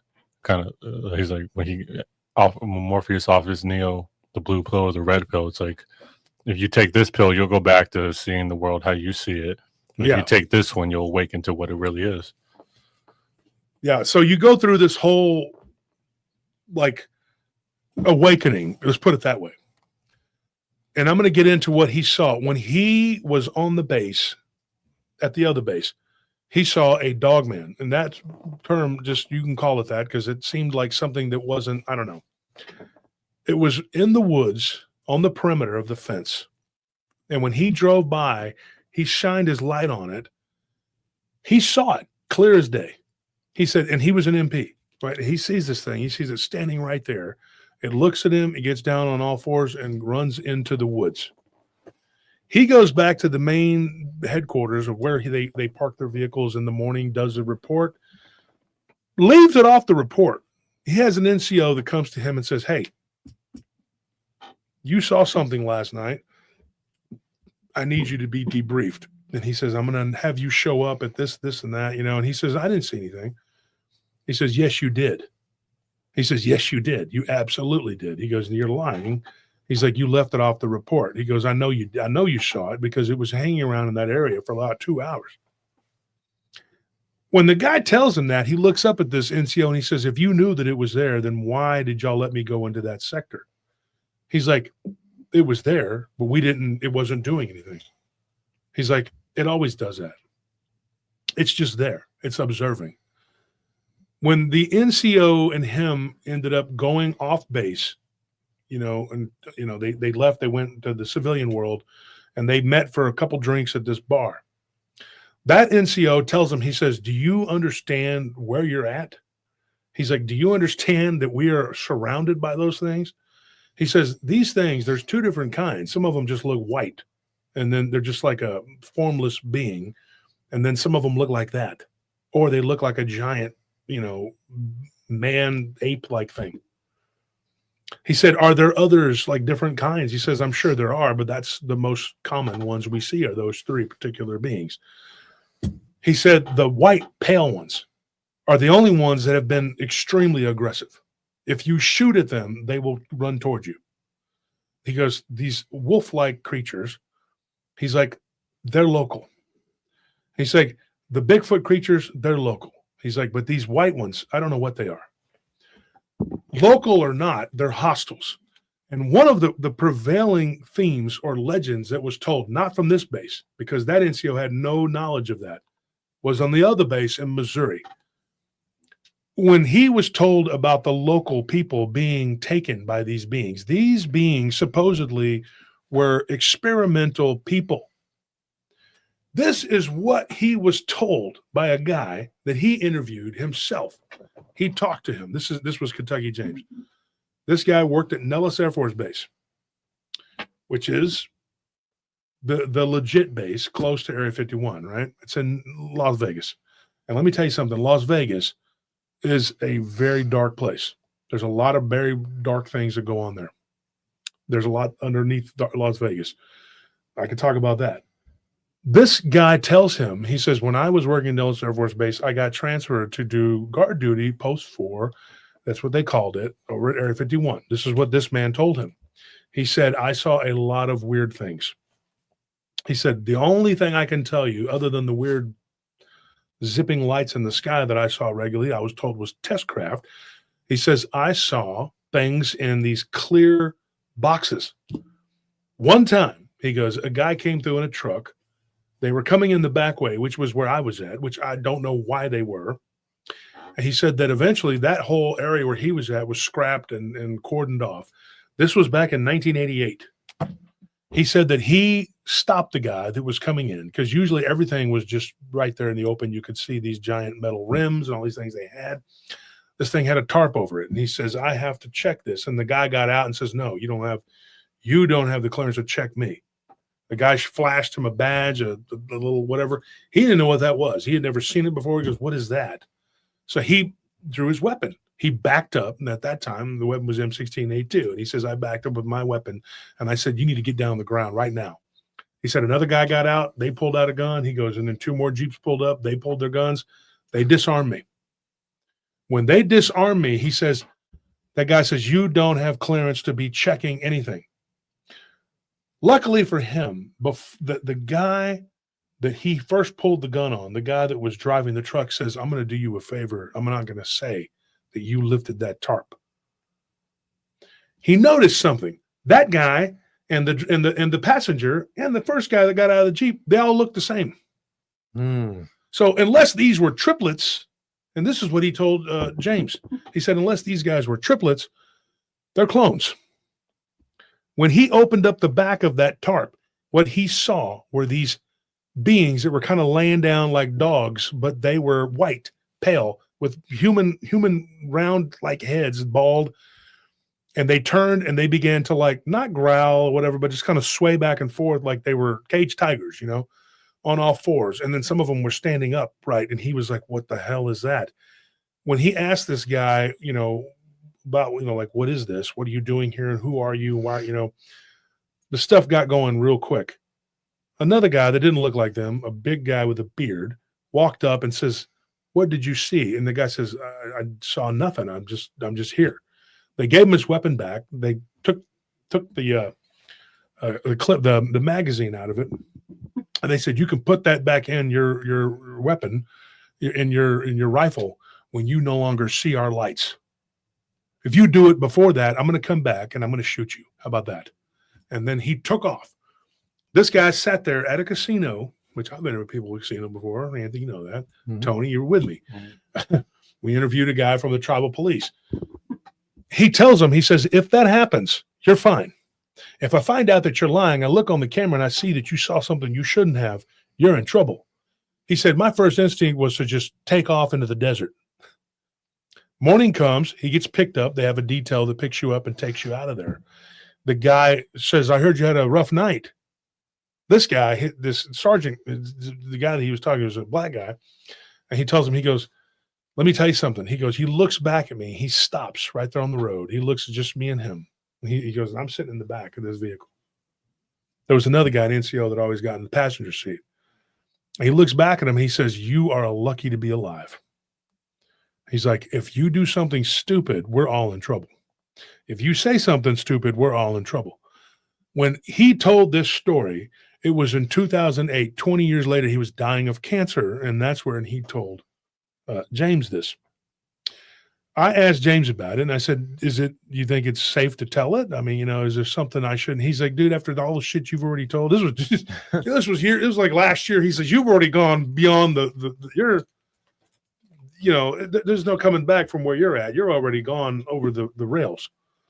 So I don't know if that's a good thing or a bad thing, but I guess I'm already there, So I told him, I said, well, I guess he goes, yeah, because considering what you've already talked about, what does it matter at this point? People are going to either think you're the smartest man in the world and you have the answers, or you're just a cuckoo, crazy guy. Now, I don't know which side of the fence you stand on, but I'm not cuckoo crazy. But if I need to be, for the powers that be, remember, this is for entertainment purposes only. It's all bullshit. And I'm cuckoo bananas. Nobody here believes anything I'm saying anyway. Right? Nobody believes none of this. It's all shit. a big joke. It's all a bunch of bullshit. These And are everybody that all- believes it is bullshit. It's a running joke for the past 6 years. Yeah. So that's for the bug I have here Yes. for China. Let me do another one for the other 3 countries that I have to. Okay. So let's do one clip for each one. Right. All the shadow governments. We're all full of shit. Yes. Oh no! I We feel love the myself for idea. credit lowering. Yeah. You better. You got to come out and make a video. Get My going. fellow paratroopers, everything has been bullshit from day one. And I'm joking now, but I mean, But if that ever happens, just remember, somebody's at my back. I'm not going to do that. What I'm telling you, though, is this, and this is what I really believe. I believe that most of these people, when they come forward, and maybe they're not remembering every detail correctly because some of them, like this guy, had cancer, but that happens. Mhm. When this NCO sat this guy down, KG, he sat down Kenneth, and he told him, he says, let me tell you what's going on over here. Those people that you're talking about, that these beings, whatever, where we're at in this area, those wolf-like creatures, they were grabbed by the government, but the government didn't create them. They were already here. Those people had been turned into these things by another technology, not alien, but something from our way distant past. And it was a technology. He's calling it a technology. We're calling it like magic science, whatever we want to call it, black science. It was passed from generation to generation. Some of these people are, native people. And they have this ability to do these things. Different tribes with different, and some of them were from the 5 civilized tribes, and they had this technology, and they were taken by the United States government right after the Civil War, because a lot of people don't know this, and maybe it might piss some people off, but the 5 civilized tribes actually sided with the South. The Chickasaw, the Choctaw, the Cherokee, yes, they did. And it's a matter of record. You don't want to believe it. I don't know how they whitewashed it or whatever, but they did. And it was a matter of just survival. They did not like the Union because the Union was the oppressor. Yeah. And so they sided with the South because the South told them, look, do whatever you want. We don't care. Just help us. And so there were many trackers that actually fought and joined the South. Not the least of which were some of the people in that particular area. So you have these, the strong native population says these beings have been here since before we got here, and some of their people taught us the medicine. This would speak to some kind of like a dogman, right? That maybe it was a population of these things that had become that way. We know that there are stories from going way back from India of these dogmen, creatures. Marco Polo talks about it. Alexander the Great talks about it, running into these beings. And they actually knew about money and things like that because they fought as mercenaries. The Vikings, though, however, claim, no, these are shapeshifters. most of the natives, the Algonquins, all the way to the Klamath from the other side of the country, said, no, they're shapeshifters. They are mercenaries. They are people. The first ones to come here, and this was an Algonquin story, or Iroquois, sorry. The Iroquois said the first shapeshifters to come here from that side of the planet were Viking. They got off of the ships. They were a foot taller than all of us. They were big, they were strong, and they could turn into things like bear, deer, all these different things, boar. They could turn into wolves. They taught us this, and we took it, and we did this and that. The ones from the West, they have a different story. They're people that brought these over from wherever they came from, and they didn't just come from no Bering Land Bridge. Look it up. There were multiple waves. A lot of them were Polynesian descended people. The Polynesian descended people, I'm not even joking. Look it up. Wellington, there's a guy I talked to from Wellington, New Zealand. You remember when we had the show and we had a woman who went by the handle of Stone Hobbit? Mm-hmm. She's part Maori. Yeah. One of my friends, Jacob, he was a Maori, and I haven't talked to him in years, but he was a kickboxer, a good friend of mine, and like all of us, we knew him real well. All of my brothers from back in the day. Speaking of which, where are D and Square? I haven't seen D today. I don't know where D's at. Check on him. I saw him earlier. Is he in here? Yeah. D, you'll remember this guy. Jacob was Maori. He was a full-blooded Maori. He was from New Zealand, from Wellington. Now, he was one of those people that told me, he says, we have legends of shapeshifters going way back to antiquity. This is what he said. Some of his people talk about a race of white people that lived in Tasmania, southeastern Australia, and they also had colonized the area of New Zealand where he was from. His people would talk about these beings being shapeshifters and that they were 6.5 to 7.5 foot tall white people. The younger people were 6.5 foot tall. They could get up to 7.5 to 8 feet tall. These white people. Mm-hmm. They weren't originally from here. They had colonized this area and they had been here so long they had lost who they were. But they could shapeshift, they could mimic, they could turn themselves into the Maori people. And they would do these things and they would turn themselves into animals. And they were warlike and they tolerated the Maoris who originally, they were not the natives there. That's a myth. When they showed up there about 16,000 years ago, there's different takes on that. And that sounds like a long time ago, but in the big scheme of things, it's not. If you were to look at it time-wise, it's like a credit card on top of the Empire State Building, right? Look at it that way. They show up, they're looking for a place to live. They have all these, people that have roamed around. The Polynesians roamed everywhere. These people lived there. They were there before them. And eventually there was a war. And it looks like both sides were trying to kill off the other. Eventually, the Maoris got the upper hand. Now, there is some research and articles that have been written that says that the Maoris killed the original inhabitants who were Caucasian and that they ate them. They were cannibals. Mm-hmm. But those would be the regular-sized white people, not the white people that they were talking about. Those were the white people that were like giants, and they had this technology. They didn't just get eaten. They left. They literally got in what they called their flying boats, and they took off. They said, you know what? Leaving a population of subjugated white people that looked ginger-like, that had been obviously taken from another land, because these were a separate race of people. They answered to and basically were the subjects of these, whatever you want to call them. Nordic type people. Yeah, Nordic, yeah. Now, if you listen to the accounts of what's his face, Admiral Byrd, the people that he encountered in Arctic in Antarctica. Now, I say Antarctica, a lot of people will say it's the Arctic. I don't believe that, because we know that he was part of Operation High Jump. Now, he could not have been in two places at once. He was obviously down there in the south in Antarctica. Follow what I'm telling you here. When they say that he flew over the Arctic, I don't believe he was over the North Pole. I think it was a simple mistranslation. I think he was in Antarctica, and I think he flew over the pole, and I think he saw what he saw. But I really believe it was Antarctica. I don't believe it was the North Pole, because the North Pole is all ice and water, right? There's land down there in Antarctica. And I do believe it's part of an ice shelf, which keeps us from going into their worlds. We are a world within a world. Does that make sense? Yeah. Okay, follow what I'm saying. He talks about a people called the Ariani. The Ariani were 8 foot tall, blonde haired, blue eyed people who used, unfortunately, everybody's going to moan when I say this, but they did. Their symbol was a swastika.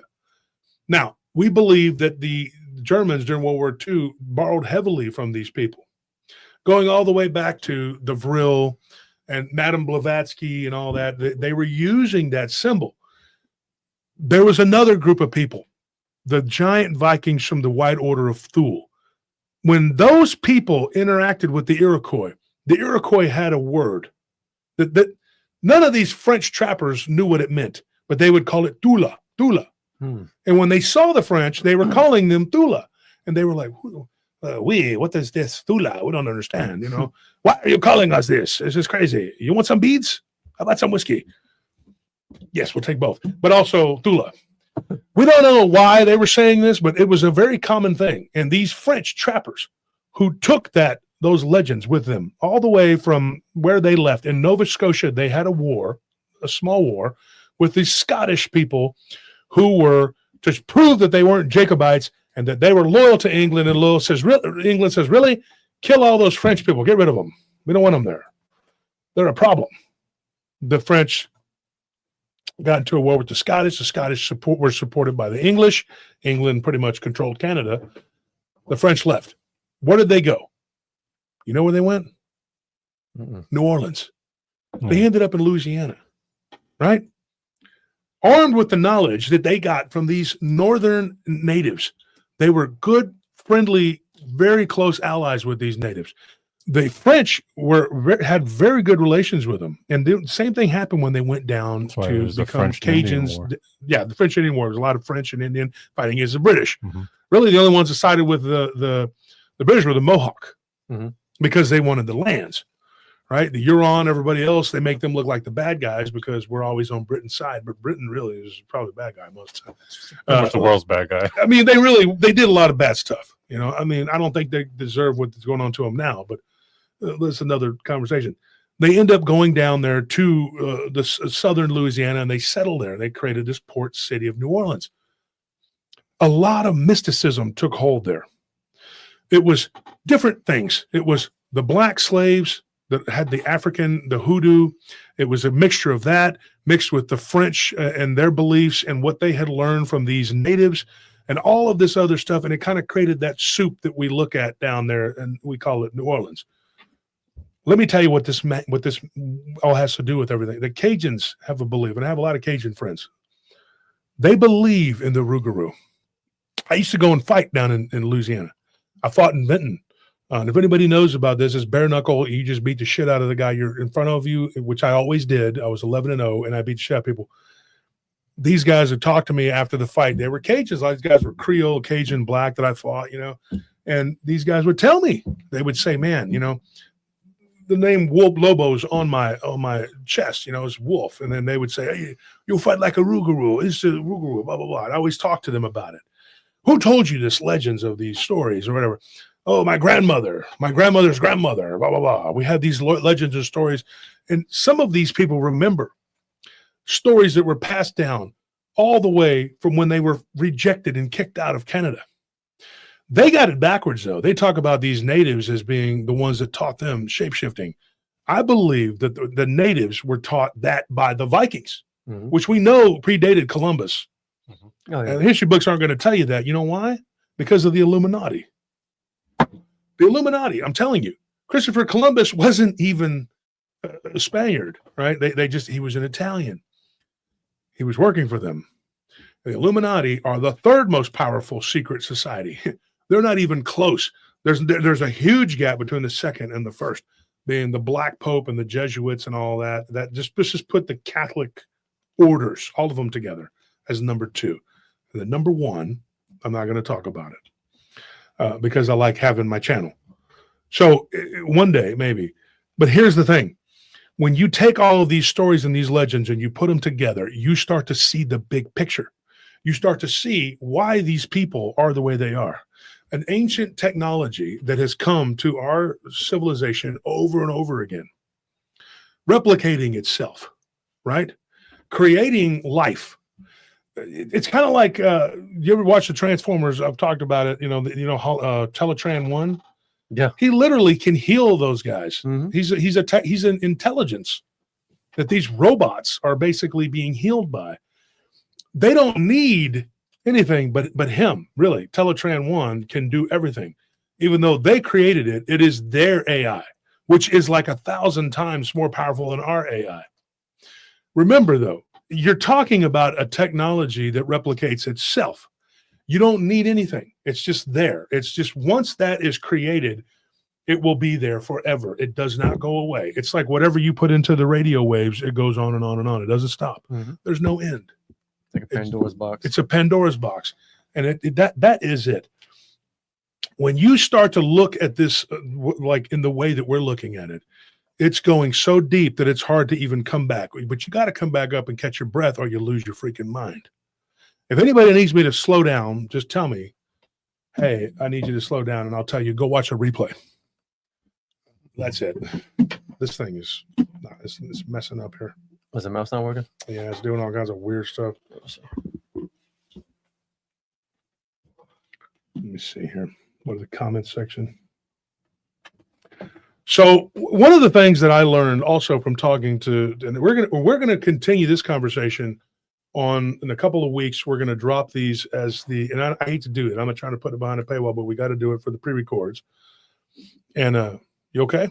Yeah. I know you're not feeling good, but we got to do this for the pre-records.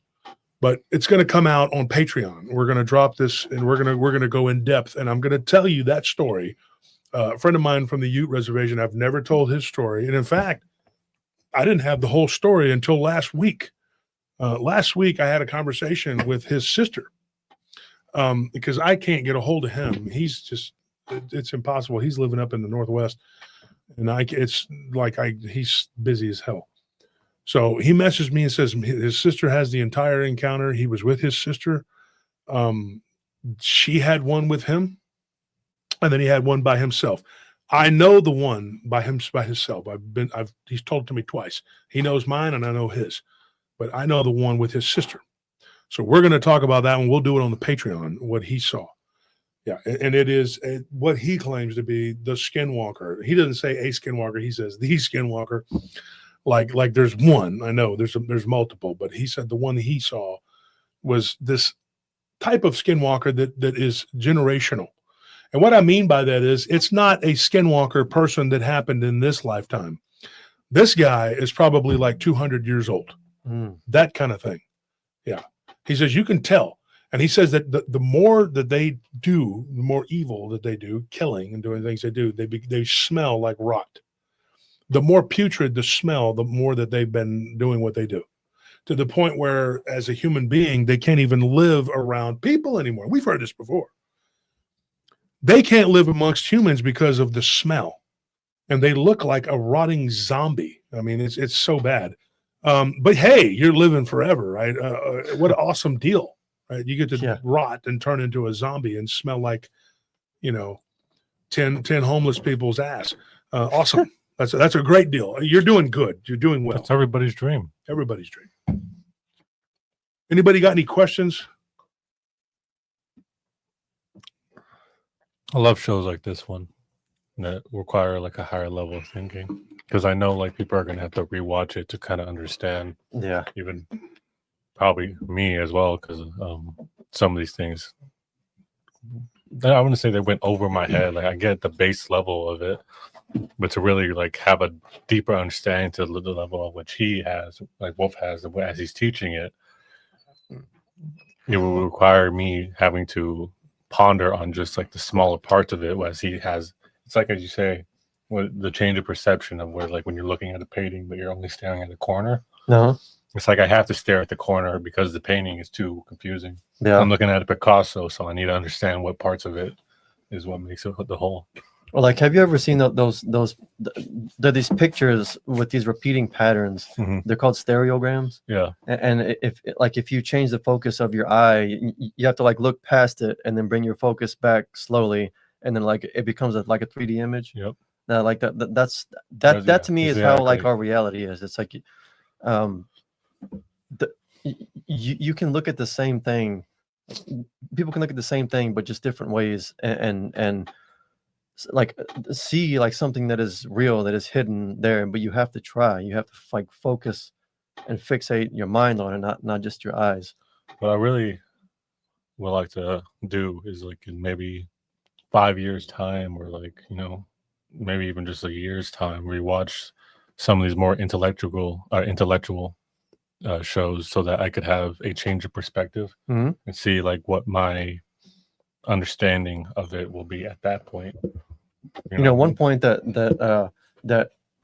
I kind of wanted to make, but like I didn't want to interrupt the flow of the show, is that like whenever we were on the point of technology, the way we perceive technology, like the use of it, what it is it's something to interact with and enhance, I guess, the physical, like the material world, Mhm. right?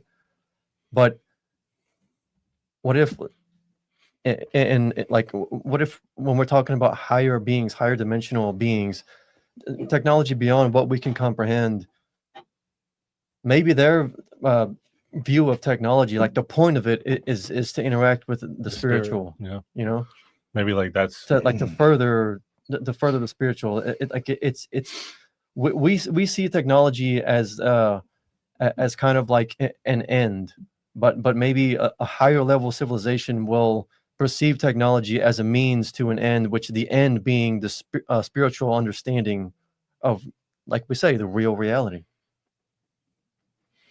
Yeah, and the real reality also, it could be very fluid too. That's the case. You know, if you're looking at like CERN and what they're doing with the Hadron Collider, the real reality starts to become like kind of convoluted. We don't, Yeah. you know, you're sitting there going like, what is this? You know, I guess over the years, like I've felt like I had this like information, and if I started putting it out there and throwing the feelers out there, that the people that needed to bring the other pieces to the puzzle would come to me. And I feel like that's what's happened. I think that's what we've done with Paranormal Roundtable. And I always had this fear of sounding like a buffoon.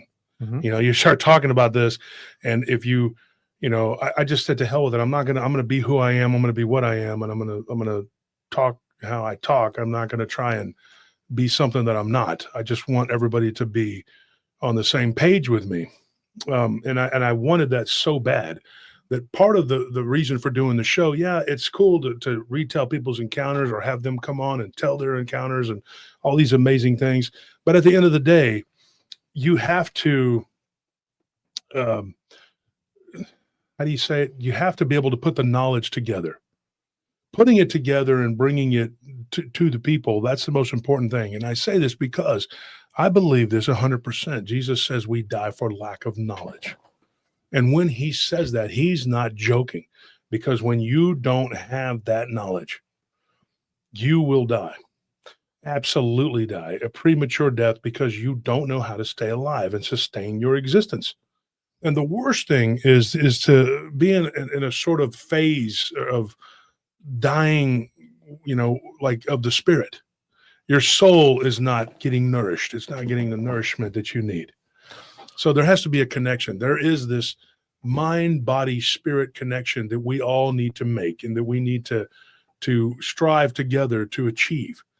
And that's the most important thing for me on the show, is bringing that to you.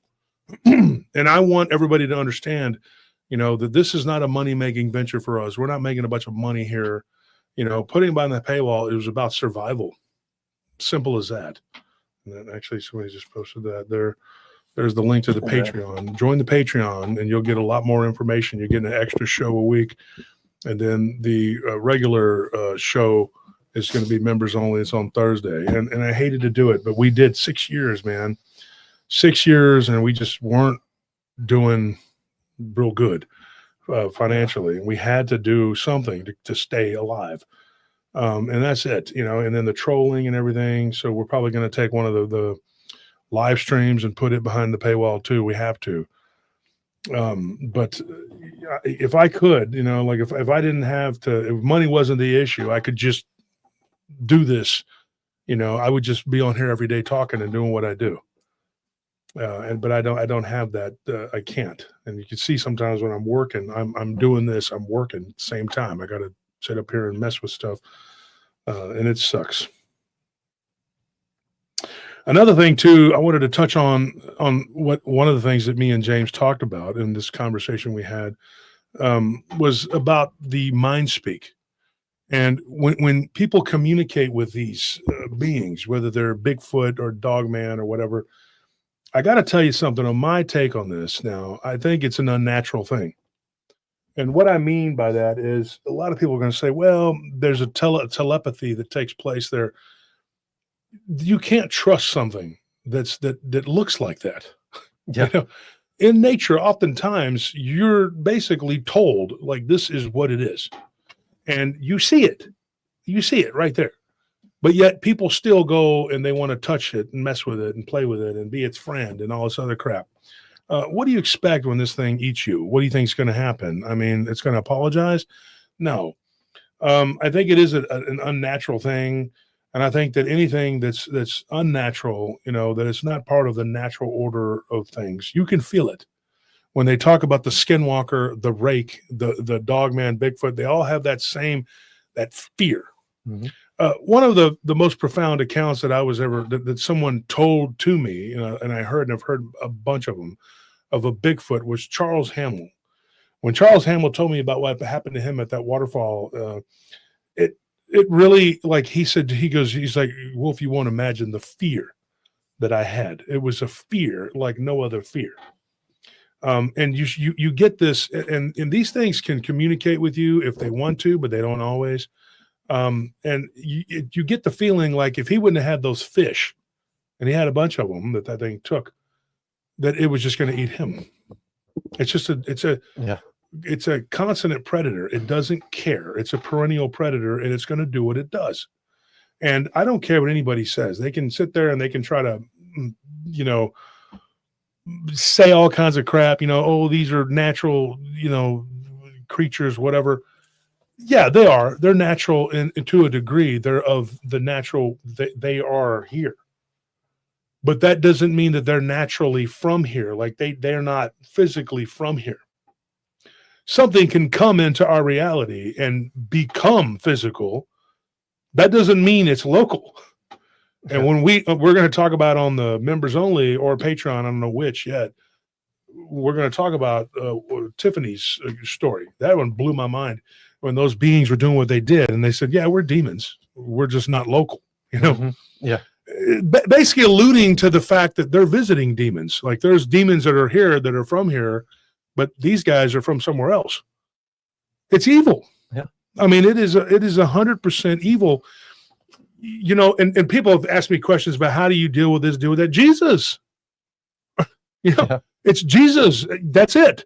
Really, there's not a whole big formula there. I mean, pray to God through Christ, ask for help, but you can talk to Jesus directly and say, Jesus, help me. Save me. Save me from my sin, which leads me down the path of ignorance and into the path of death. Being ignorant, the number one thing being ignorant is someone who says, well, how do you know if someone's really ignorant? They're not saved. They're not Christian. It doesn't mean a Christian is good and someone who's not a Christian is bad. That means that person has not been found yet. That is it. And that's all. That's the whole difference. A person who is in Christ, and I don't mean a person that goes to church. Anybody can go to church and sit there and be good for an hour. In fact, y'all two were some of the worst kids ever. Y'all could be good for an hour if they said, hey, I'm going to take you to Target and get you a video game. You could behave for a couple of hours, maybe a day, even if you had to. Give you like 59 minutes at most. Yeah. You could be as good. Zane, the worst of them all. Man. He could be good for a day and a half if you gave him a video game. That's not what I'm talking about. I'm not talking about going to church and becoming a good person. What I'm talking about is being a righteous person who lives a righteous life and who's on that path. I didn't mean that y'all were there. I'm joking, right? There's a lot of y'all, some of y'all's friends, you stupid John. I want to say his name. That guy, your friend. Woo, Something wrong with that dude. And you had that other guy. I'll say his name, Adrian, that punk ass. Y'all had some friends, and Zane had that kid, Chris. You're probably watching right now. All three of y'all, I love you dearly, but you were messed up. You know, really. I don't even. First of all, I don't know why you're hanging out with these guys. That's the biggest problem right there. But John got his shit together, right? He became a Marine, right? Yeah. I don't know if he really got it together. He became a Marine. Well, he did something. He did something with himself, Yeah. right? And your friend went to college, and then that other kid did something. So not always bad, but some of their friends were just out there, man. I mean, you know, just do some stupid things. Literally kept one of them from electrocuting himself at the pool with a jam box because he wanted to put it in the with an extension cord, and he wanted to float around with it. Yeah. Yeah. And I said, you realize you're going to die. You understand that? That's how stupid you are. And I showed him a video of how it works on YouTube. Oh, I don't even know. You're about to kill everybody. Yeah, great job. It's called being a dumb teenager. Everybody does it. But the thing is, the point is that anybody can act good for a little while to get what they want. What I'm talking about is not being a Christian. I'm talking about being a follower of Christ, the man, the Son of Man, the Son of God, the Jesus Christ. And that is the way. There is no other way. You can try a million other ways, and they may work somewhat to some degree, but there's only one that's going to get you to the Father, and there's only one that's going to truly protect you from these beings. And they all universally know who he is. Doesn't matter what universe they're from. And let me tell you something. We are living worlds within worlds within worlds. Jesus came to save us in this world, just like he's gone to save other worlds. Jesus does what he does, and he will return because this is battlefield Earth, folks. This is a war zone. If you think that you're just swimming around the ocean as Bikini Bottom, I'm sorry.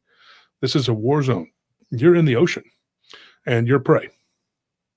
And I'm telling you right now, the only way to not be prey is to pray. Right? A little play on words, but that's the truth. And I'm going to tell you something else. These beings, they play for keeps. And anybody who thinks that they don't, that you think that they have to eat you, just physically eat you, they don't have to do that at all. No. This is what was told to KG when he was sitting there talking to the NCO. Here's what he told him. He said that being, he goes, as far as I know, hasn't killed anybody physically. He said, but we've had incidents with this thing where it can literally come through the wall. If it wanted to come through that fence, it would have, but it knows it's being watched. So you're not in any danger as long as it knows that we're there. He said the parameters of these things, what keeps them in line and stops them from doing whatever is not your weapon. It's not my weapon. He goes, we use frequency. We use sound. He said, at any time, if that thing comes into our perimeter, we hit it with sound vibration and cripples that thing. Years later, he was watching Spider-Man, the one with Tobey Maguire, Yeah. right? And me and James were talking about it, and he says, you know, these things, they have this black. He was right on the level. He started talking about the black goo, and I said, wow. I said, look, we already know that this is what they do, right? They are affected by sound vibration. Do you know dogs have a much more advanced hearing than we do? Yeah. They hear on different levels. They can also smell on different levels. He said these things, though. He said, and this is what this one particular guy told another guy. I'm not telling you this is what I believe or what it is, but he said the more that these things kill, the bigger they get and the more they smell. He goes, you can smell them. They smell like death. He said, that one you saw, 6.5 feet, that's nothing. He's like, that's a human that just is out messing around. The sound will stop it, but it won't kill it. We don't know how to kill them. I know how to stop them, completely how to stop them. The military probably knows it too, but they're not going to do that because they want to weaponize these things. And that is the key. They built those bases, and this is my personal opinion as a civilian. I believe that they built those bases there for a reason. They know what was around. They knew what was local. All those bases also have caverns around them. You know, there's nothing but miles and miles of caves under Tennessee and Kentucky. Miles and miles of caves under Missouri. Missouri has more caves than any place in the country. And guess what other state has a bunch of caves? Texas. We don't live far from some of them. I'm going to tell you this. I had a remote viewer who remote viewed my case, what happened to me, and he was spot on. His name was Dennis Eslock. I'll say his name on the show. Dennis. You can go look him up. He's probably on my Facebook. I didn't say his name before, but I'll say it right now. Dennis did a hell of a job. He remote viewed it, and he told me exactly what he saw. He saw the color of the house that was next to my house. He remote viewed my case. Another thing, I had another person who did remote viewing, and they came very close. And it was a she told me, she says, where you're living, this was when we were living at the haunted house, not the one in South Austin, but the one most recent. She said, there are caves in that area, and there are dogmen there, and they know you. I said, how do they know me? She goes, they have a hive mind. She's like, if you encounter one of them or one of their, friends, whatever, there's a demonic entity on all of them. This is what she said. She said, not that they are demonic, but what's keeping them in that wild state of what they look like is a demon. Her name is Gloria. And I said, Gloria, let me ask you this question, okay? I said, you're the third remote viewer who's told me something very similar to this. This was before I talked to Charles and Gerald. When that person told me that, I told her, I said, you're the third person now who has said not exactly like that, but yeah. They know when they see one of them sees you and they lock eyes with you, the rest of them know who you are. It's not like instantaneous. Some of them, yes, the higher up ones, like these advanced Skinwalker ones, right? But they can go back and they can literally touch each other, and they know. They download it into each other. It's like a technology that we don't understand. It's like a shared data bank or something. It's a shared data. Yeah. Aliens have this. They absolutely do. But the aliens, demons, whatever, all this cabals of different crap, they enslave each other, they fight each other, they kill each other. The rakes are doing what they do. Those creatures there, now that is something else. Those creatures, when they shed their form, this is what I've been told, right? This was a ufologist told me this, who had never even explored the dog man. And his name is Eddie Green. He's a good friend of mine. He's just a armchair guy.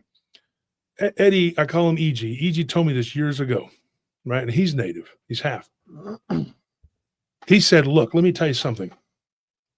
He said, he was abducted. He's half Kickapoo. He was abducted down in Eagle Pass near the border, coming back from Piedras Negras, and he was drinking, whatever. Him and his brother were taken aboard a craft. That was the beginning of his abduction scenarios that he remembers, not how many he's had. He was told that he had been marked from the time he was a toddler at 3 years old. He was 16, his brother was 19, and their uncle was uncle was just a little bit older than them. He's like 25. Grandparents had a child late in life, whatever. Uncle was in the passenger seat, brother was driving, they got abducted. Uncle doesn't remember it, says it never happened because he don't remember it, but they remember it. Instantly, they were no longer drunk, they were stone sober, and they told him, these entities, over the course of several years. Eddie told me this, he told my brother this, he told Scorpion this, we were all together, Willie, we were all there, we were talking, we were at a friend of mine's bar. And he told us, he said, let me tell you something, I've been an abductee for years, and people were laughing and making jokes. And he told us, he said, one of the things I learned, he goes, these entities, they can shapeshift and they can change. They don't always stay the same. He said, but there is a type of being that can literally become other beings and for lifetimes. Like, in other words, these crawlers. And so years later, when I talked to this guy, Eddie told me this. He said that these beings, these crawlers, they have their own society, their own whatever. They'll release these. This is what he said. There's a race of them, right? They're called the whites. Like, there's a tall version of them. These malformed ones were the ones that they took and they created hybrids with humans that didn't work. Or they tried to breed their own species into another, they're from another galaxy, everything. And they released them into the world. But they're not helpless. They have the ability to become whatever they interact with. So if these things come across a dog man, they can be a dog man. And they could be a dog man for 60 years. And then they shed that and they go into like this stasis, which looks like a giant round egg. We've heard of this. People seeing these in caves, like these giant balls. Mm-hmm. When these things pop, when they become whatever it is they're going to become, they pop out, they have a tail, and they run around like a monkey. That tail falls off, the face changes, and they become whatever it is they're going to become. And they go through another life. They can become something else. But when they're in that state, they have to avoid light. They don't like the light. That's why you see them at night. People make the mistake of thinking they don't come out in the daytime. They do come out in the daytime, but it's in different levels of their stages of life. They live in the same areas away from people, typically, just like a jinn would or a demon. They want to be away from people until they need energy. Then, guess what? You're on the menu. Mm-hmm. Now, I'm not telling you that what these gentlemen are saying is the absolute truth. I'm not telling you that they are all correct. But if you put the pieces together, 2 + 2 = what? 4, Mm-hmm. right? You can see what I'm talking about. This is the math here. And I'm talking to you absolutely as me, as who I am, as the real person. I'm sitting right here in front of you. I'm not trying to sound scientific. I'm not trying to sound like something that I'm not. I'm telling you what I know. And if you interview enough people and you talk to enough people and you read enough books and you put the pieces together, that's a gift that I have that I've always been able to do. And I've always been able to talk. And I'm telling you what I know. These people having these encounters, the powers that be don't expect anybody to put it together. Mm-mm. They don't. What they expect is ignorance and obedience, and they rely on a lot of deception. So the average layperson is going to watch one of these shows, 5 scariest encounters of some bullshit, probably AI, whatever. That's great. You're going to watch that and get nothing out of it. You can just get shotgun story after story. There's a million people telling these stories. I probably told some of the ones that other people have told on other channels. So what? The bottom line is, I know a lot of people they just don't come to me exclusively. They'll tell me, hey, and then they'll tell somebody else, and then it'll go around. But I'm going to tell you this. I like to get stories when they're fresh, just like anybody else. But I'm not running out trying to jump on the bandwagon or doing what's cool or what's popular. We're operating on our own time here. What I mean by that is we're not doing whatever's cool and hip right now. We're not talking about the ship that's coming to Earth and all this other shit that's happening. That's all a bunch of whatever. It's going to happen. I'm giving you the information as it comes to me and as I have the time permits to retell it. And I hope you appreciate it and the time and effort that we put into this. Because at some point, we are all going to have to be on the same page, folks. Time is running out. And there is going to be a time when I believe there's going to be a reckoning and it's all going to come out. All of these beings have been living around the fringes of our minds. They've been living under the radar, so to speak. And every now and then somebody will see one and be like, whoa, but now what's happening now? Is it because of the internet? I don't think so. I think people are having more and more encounters because these beings are more and more prevalent. And the inner earth is coming out. It's coming here. And you need to understand, I don't think the whole story behind Admiral Byrd was a bunch of bullcrap. And I think that everything's fine as long as we aren't disrupting the balance or the order of everything. But we are. There are groups of evil people. I call them vampires. You can call them what you want. You can call them celebrities and politicians and world leaders or however you want to dress it up. And these people are vampires. And I think that they are creating a huge imbalance. And they are trying to tip the scales between the good and evil. I already know that Bible prophecy says we're going to get the hell beat out of us before it gets better. But this is what I want from my people. I want you, my people, to be part of those chosen people who will not have to suffer so much, that you will have that knowledge, because forewarned is forearmed. That's my goal. So that's my take on what's, that's my connection there. Take it for what you will. We're going to go further into this, not tonight, because we got to run, and I got to go do my job. I got to come back, and we got to record for the Patreon and the members thing. So we will be back on Wednesday, and we'll be talking about some other stuff that's just as crazy, I'm sure. Now, run and tell your friends and your family and everybody that there's this crazy guy with a little chunky fat head, and he talks a lot of crazy shit. It's for entertainment purposes only, and don't scare grandma and just say, Grandma, he's just crazy. He just talks a lot. Yeah. He just rambles. Ain't none of it true. He's just full of shit. Even if you're watching just to make fun of us, just watch. Just watch. That's all we care about. Yeah. I'm kidding, but still, you get my point. It is what it is, right? So before we go, though, if there's anybody in the audience that has any questions, I'll give you a good 10, 15 minutes here if you guys want to ask questions or whatever. We're going to get more deeper into this guy and what the things that we talked about, because he did do me a solid. He introduced me to some good people who gave me a lot of good information. Paul keeps asking about that. Okay, I'm going to give you my take on this. It is a weird story. Now, Garth Brooks, I like some of his music. I like country. People don't realize that I actually like country music. I was raised on it. But I'm going to say this. Every show he does, whatever in the city, somebody passes, somebody dies or disappears, right? That's the myth, the story. Okay, I did some diving into this, and I don't want to get sued or messed with. He has an alter ego that people know, Chris Gaines, right? Go look into that. Also, I will say this. What if it's somebody that follows his shows, or a roadie? Or somebody, it could be anybody. Yeah. Not necessarily him. But it is weird. It's a weird thing. But I don't want to get too far into that tonight. So. I don't trust people who say they have alter egos. Yeah, you guys have alter ego.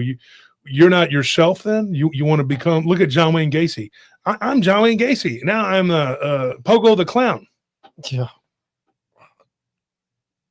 Funny how people say, Ted Bundy was a Republican. Somebody had a sticker on there, and I was like, John Wayne Gacy was a Democrat. Yeah. So what are you saying? That's the dumbest ever. They always, the finger points and four fingers point back. So whatever. The demons on them don't care. Democrat, Republican, Libertarian, whatever. Here's a good question here. I'm going to ask if you. I'll do this since I can't play favorites with the giveaways. If your name is in green and you ask a question, I'll hit you first. How about that? Risky Precision says, Wolf, where do you think Dogman originally came from? What do you think it came from, Anthony, Tony? I think it's an ancient. I think it's an ancient spiritual race. I think that this is a type of metaphysical being and I don't necessarily know that they're all demons themselves, but they could. That doesn't mean that they're not evil. Just because something's evil doesn't mean that it's demonic. Hold that thought for just a second. I want to answer this question real quick. So Patrick's been around for a little while. He says, I thought you guys said that we become Patreon members, get members only content. Members only content, we have no control. We cannot make that is a YouTube exclusive. Yeah, that is a YouTube thing. YouTube does that, not us. Yeah. If I could get you all on one ticket, we would do that. It would just make more sense. But we can't do that. There's nothing we can do about it. YouTube does the members only thing. So, Patrick, unfortunately, I'm sorry about that. But what you do get from the Patreon is the merchandise, and you do get an extra show. It's an extra show a week.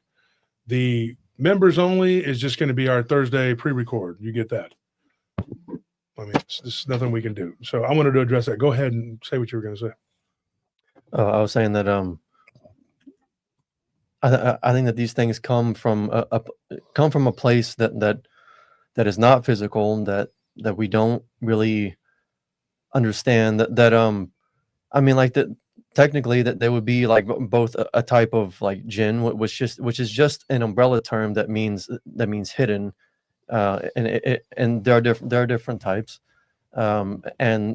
technically also, and I've said this before, that it would qualify as like being alien, because what that means is just something that's not native to this planet. And if something's not native to not just this planet, but not this plane of existence. I mean, it's like an alien among aliens.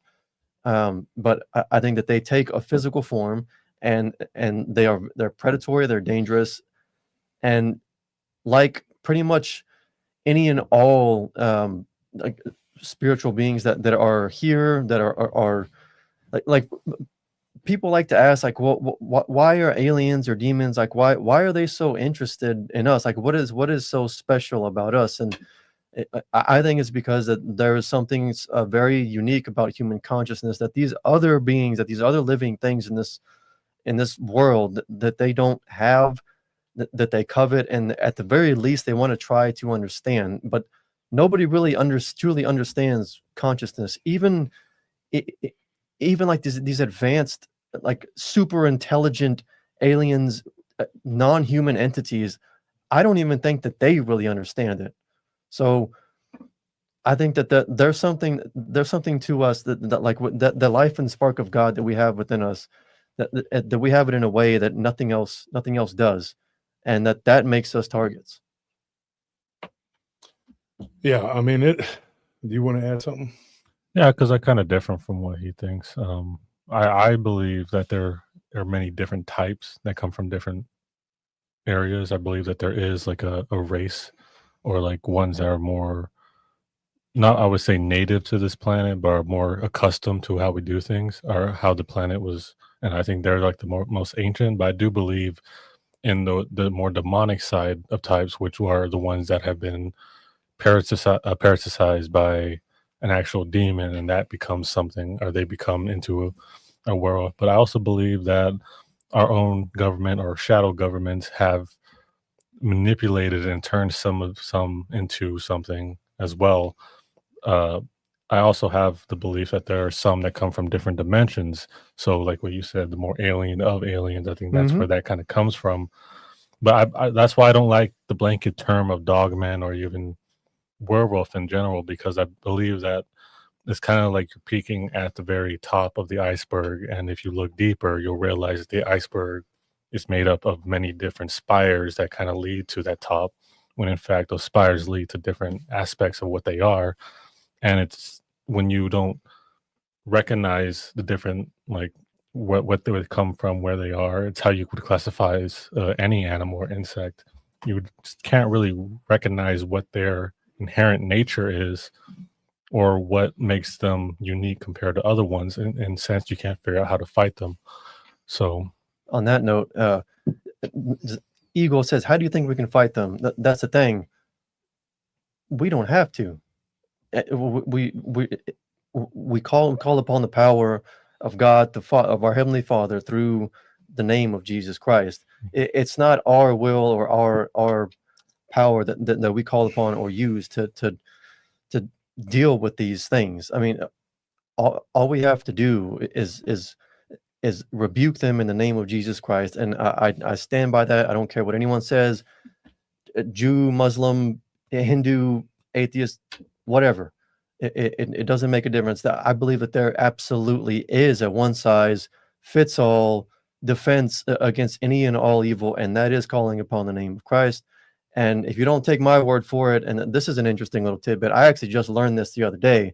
The highest recorded IQ right now is 276, and it belongs to a Korean guy. I believe his name is like Young-Hoo Kim, and he has a YouTube channel, and most of his videos are him talking about how and why Christ is the way, the only way, and there is absolutely no other way. Yeah, there's another guy whose IQ is 233, something like that.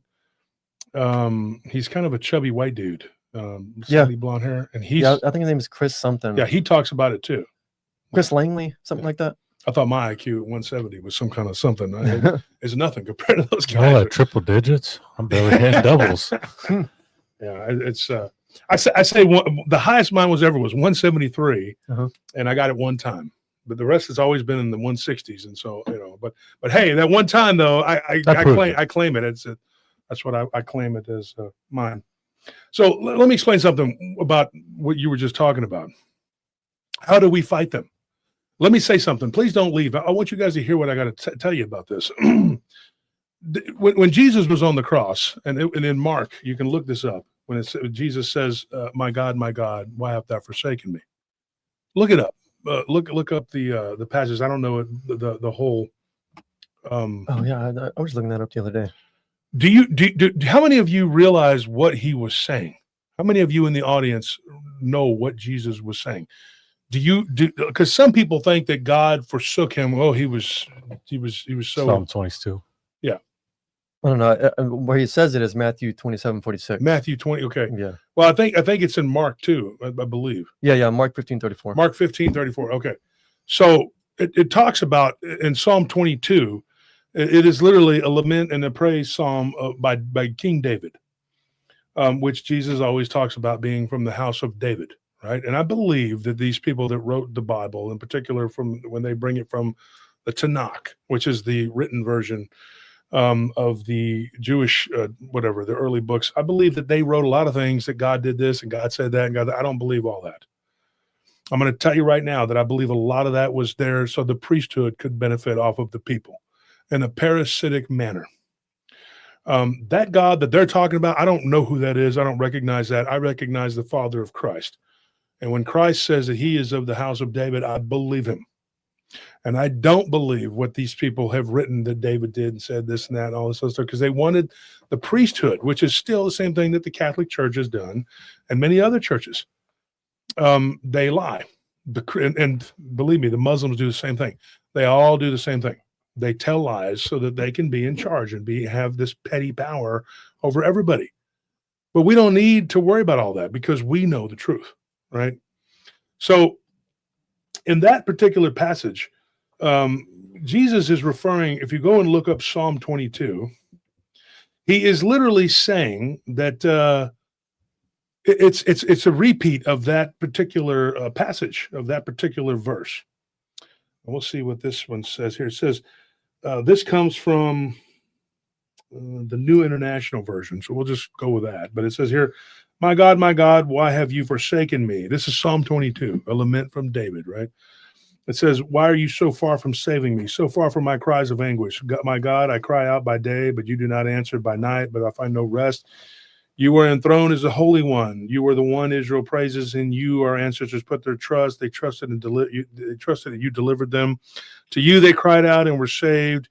In you they trusted, and you were not put to shame. But I am a worm, not a man, scorned by everyone, despised by my people. All who see me mock me. They hurl insults, shaking their heads. He trusts in the Lord, they say. Let the Lord rescue him. That is a prophecy.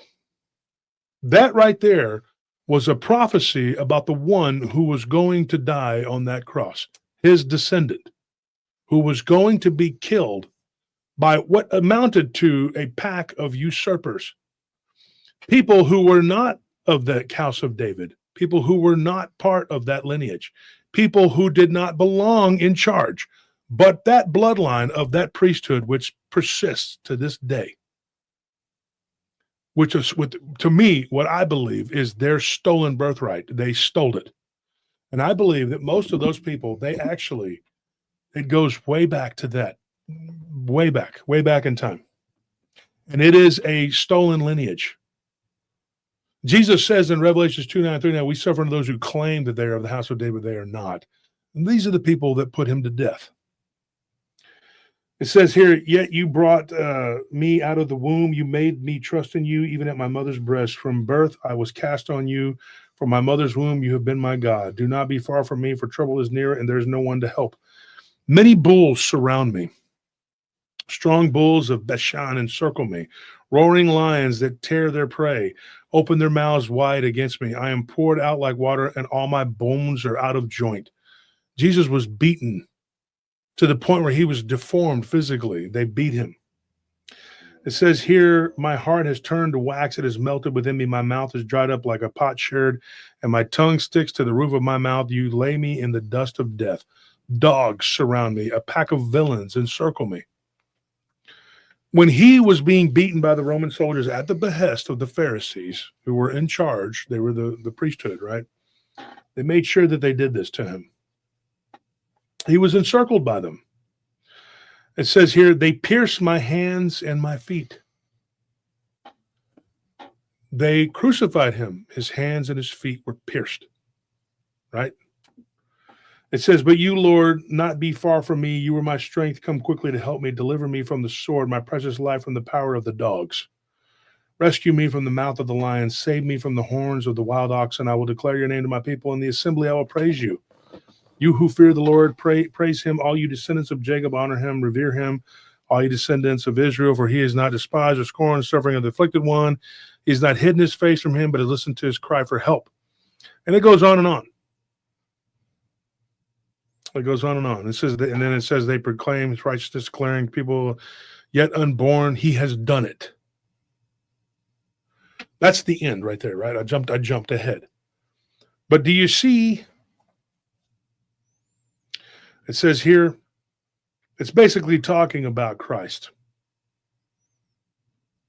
Yeah, from you comes the theme of my praise and the great assembly. For those who fear you, I will fulfill my vows. The poor will eat and be satisfied. Those who seek the Lord will praise him. May your hearts live forever. The ends of the earth will remember and turn to the Lord, and all the families of the nations will bow down before him. For dominion belongs to the Lord, and he rules over the nations.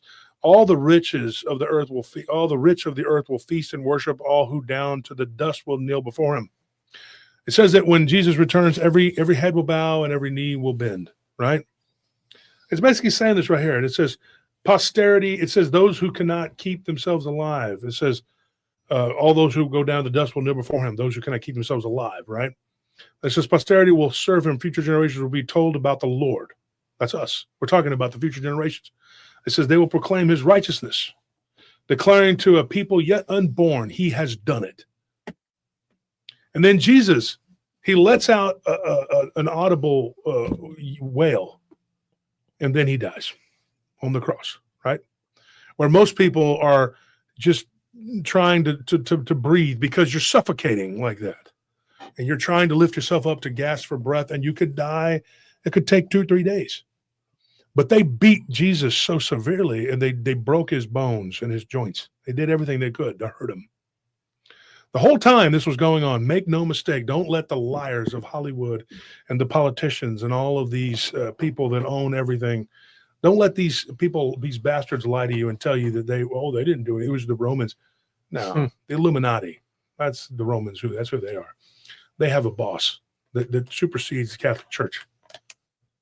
There's a big one. And they were there in the form of the Pharisees. Make no mistake, they were there on their little donkeys, like buzzards, hovering around, making sure that he took every beating that he could, demonically possessed, every one of them. Speaking with the tongue of the Shaitan, of the demons, of the devils, of Satan. Making sure that they beat him and beat him. Getting every ounce of pain out of this man. Because he dared say, your father is not my father. Your father is Satan and mine is God. And they're like, no, our God is, blah, blah, blah. No. Now, only a people who do that wicked, that would money change in their own temple would be. Yeah. No, you are not of the house of David. And now you have another bloodline that's been infused into you. So those bloodlines are of serpent bloodline. They are not of the true bloodline. They're of the serpent. You got to understand something. They thought by killing his body, the vessel, that would defeat him.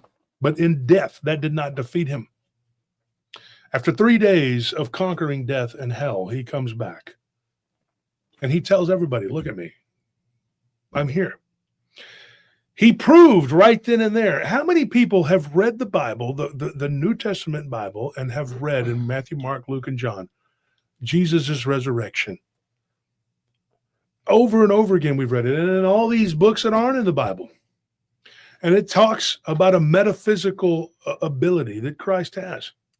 He can transcend it so easily. He can pierce the veil of our world so easy.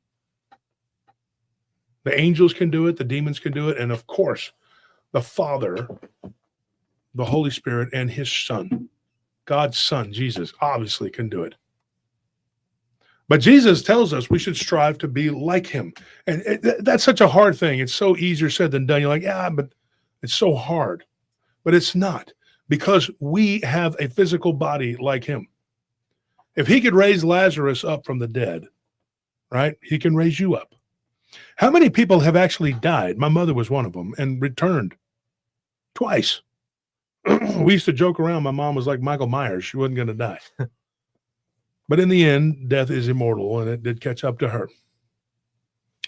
And she passed away in Christ. Make no mistake. She was not a good person before her first death. I don't look at her. I look at her in two different ways.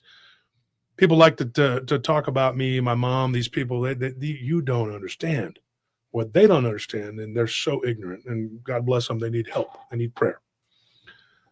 My mother, before she had her first death, was not a good person in the way that I would say, hey, this is a good person.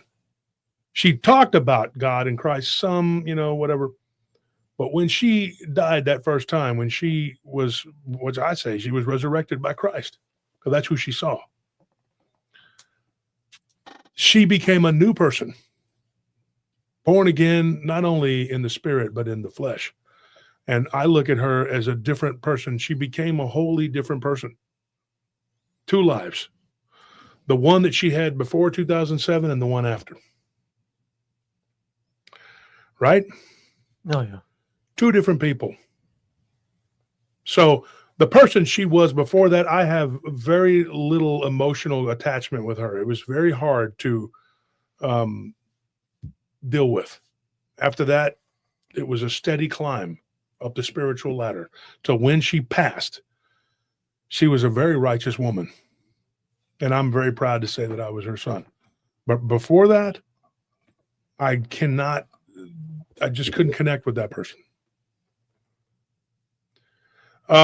So this is my point.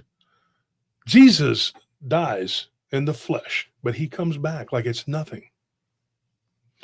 And Jesus always says over and over again, we lack the faith. We lack the faith. We don't keep our eyes on him. If you have a baseball team, you're a football team, whatever team, your best player is the one you always kind of look to as the leader. That is the guy that's going to get you through the ninth inning, the fourth quarter, fourth period, whatever it is. He's going to shoot the winning goal, kick the winning goal. He's going to catch the winning touchdown pass. He's going to intercept it and run it back, or whatever he's going to do. He's going to throw the last strike, or he's going to hit a home run. He's going to make the three-point shot, or he's going to drive the ball in down the lane. He's going to slam it in. He's going to slam dunk it, whatever. That's who we look at. Jesus is the star of all of us people. You have all these other beings out there that do all these other things. But we as humans, we're beneath all of them. We can't do anything to these beings. But with Christ, you win the Super Bowl. Right? Even killing my Lord and Savior didn't stop him. He came back and said, wow, that's really cool. You have tricks. Well, here's one for me. Look at this. I just came back. You put me in timeout, right? You set me on a stool, told me not to get off of it. Oh, look, I got off of it. Ha. Wow.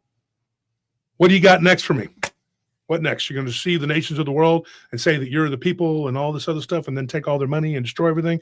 Good trick. I'm going to come back and I'm going to destroy it like I did the temple.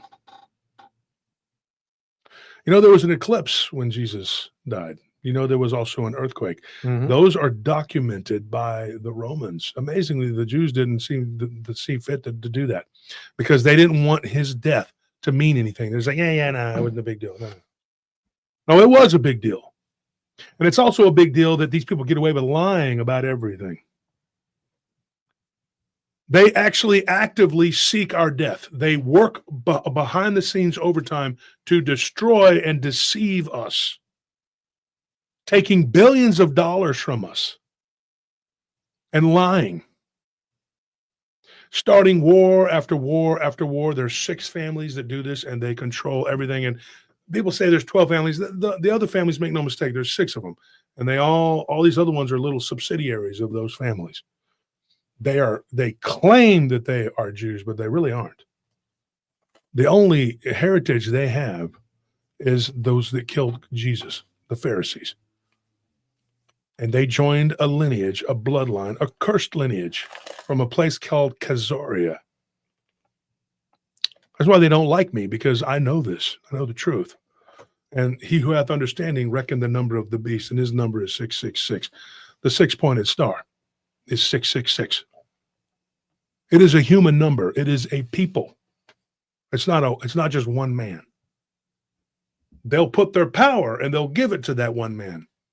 But the truth is, the true people, the true inheritance is not replacement theology. It's us.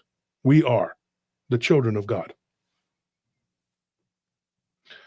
There is a reason why there is a split between these factions, why those people, some of them don't believe that Israel should exist, and some believe that they do. They should.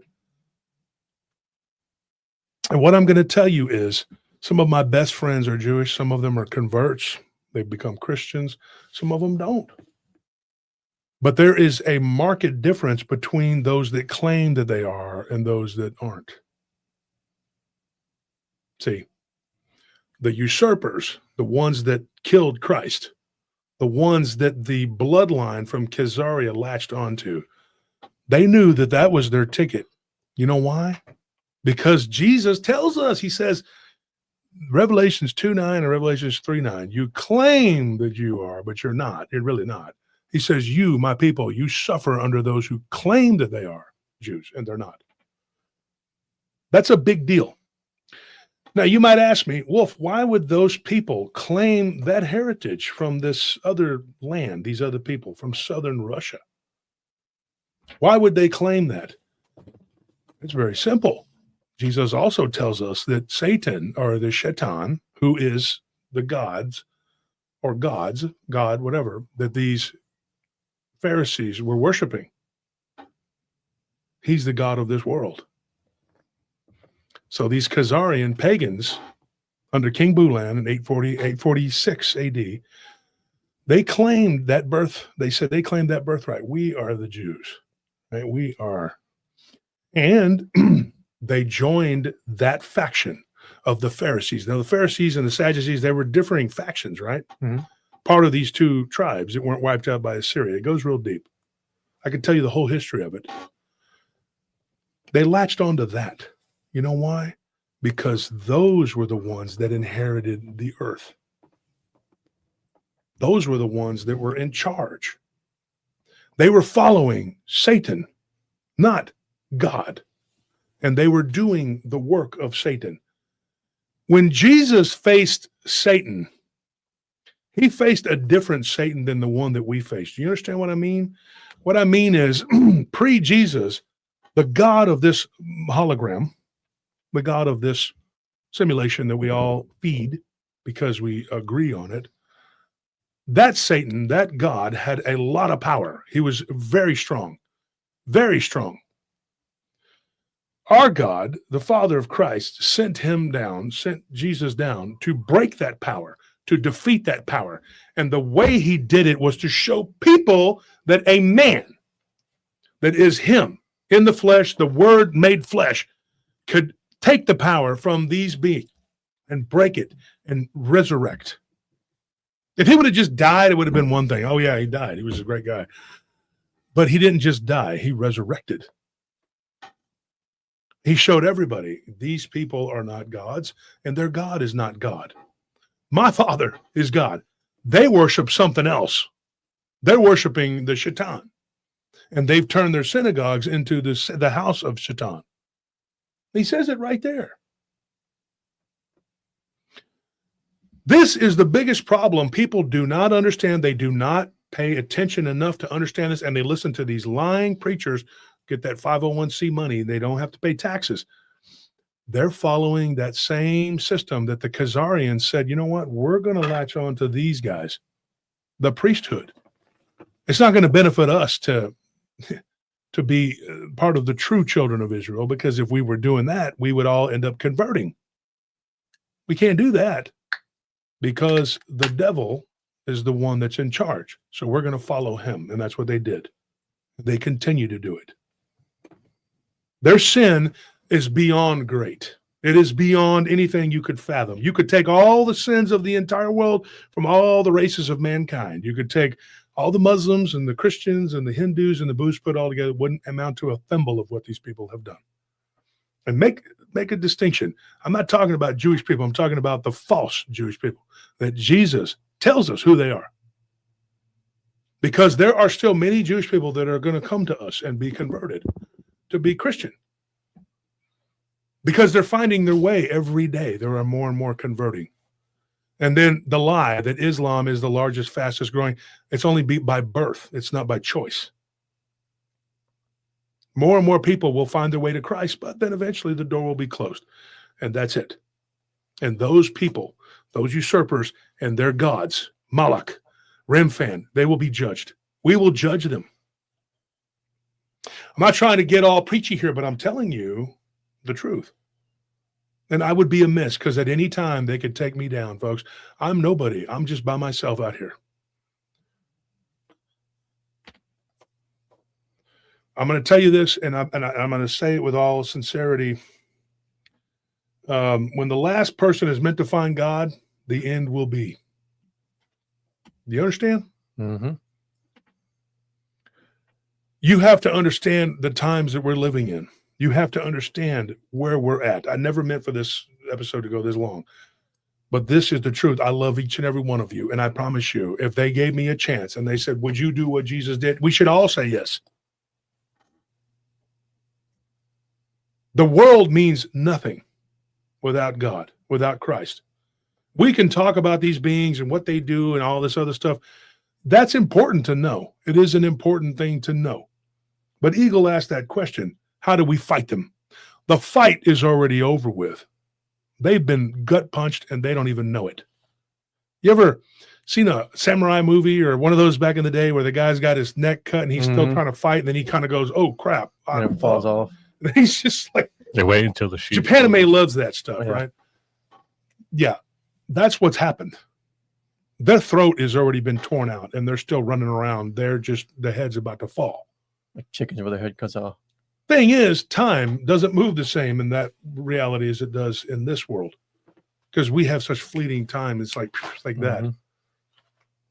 A divine year is 365. Yeah, that's a long time. So you got to understand that is how it works. And like I said, this is not a job for me. I'm not making a bunch of money on this. I'm not doing, this is me telling you, I'm putting myself out there. I have been attacked by black magic over and over again. My wife has been afflicted. I've been afflicted, and then they turn around and they lie and say, we're doing it. And they're deflecting or whatever the hell these people say. I don't give a crap what they say. They're not important people. You should never even mention their names. It's just, the truth is, all these people they do is speak ill curses on us. Curse, curse, curse, curse, curse after curse. They've attacked us with the curse of poverty. They've attacked us with the curse of confusion, with bad health. They have attacked us with everything they can muster. And some of them are openly witches. They are openly witches. I mean, I'm talking like they admit that they are doing this. They're like, this is what we're going to destroy you. It is rabid hatred. They follow one another down into the pit. It's no different than anybody else has suffered. You've all suffered, and you will all suffer because we are the followers of Jesus. Jesus knows this. That's why when he wailed, he cried out, he said, it is done. And then he dropped his head and he was dead. That was it. When Longinus went out there and pierced his side and the blood hit him, he was like, this guy's already dead. Longinus had poor eyesight. After that, he could see. He was an old soldier. He got down on his knees and he says, truly, this is the Son of God. Because being in the mere presence of righteousness, good, and the embodiment of salvation saved him. Just like being in the presence of evil and cannibalism and torture and death, you feel it. You feel it, every bit of it. You feel what that Skinwalker is, what that dogman demon is, what that werewolf is. You feel what that crawler is, what these aliens are. You feel it. You know. God gives you that ability. He tells you, look, this is evil right here. This is good right here. Feel it. Use that. Why do people even question? You know you can feel it. Tune yourself in. You shake hands with somebody.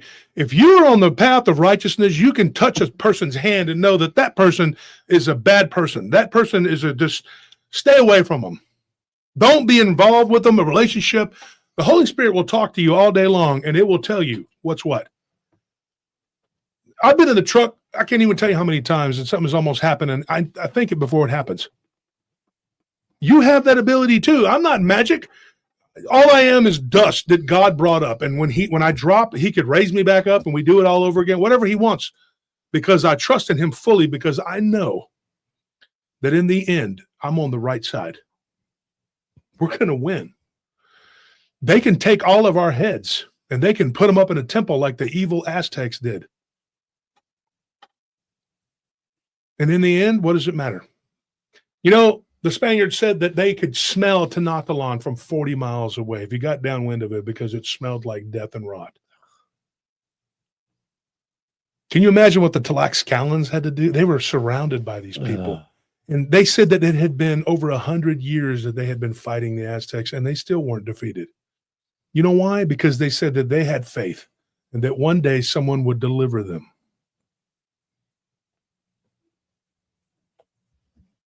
They want to write the stories the way that they want to write them.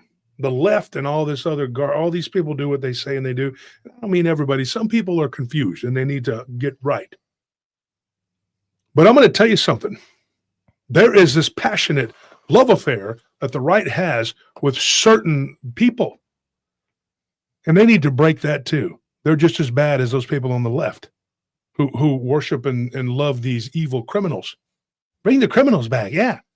You're just like those people yelling Barabbas, Barabbas, Barabbas. Break those ties. Evil is evil. I don't care what it calls itself. It can wrap itself up as a donkey. It can wrap itself up as an elephant. It's still evil, and you need to disavow it, and you need to get away from it. Stop compromising. Stop compromising. People will associate with the most horrible, awful people, and they will spin lies like you wouldn't believe. Every time something happens to them, oh, well, that's because of such and such. Stop believing it. Start using your spiritual mind. Make that connection, spirit, mind, body, because that's most important.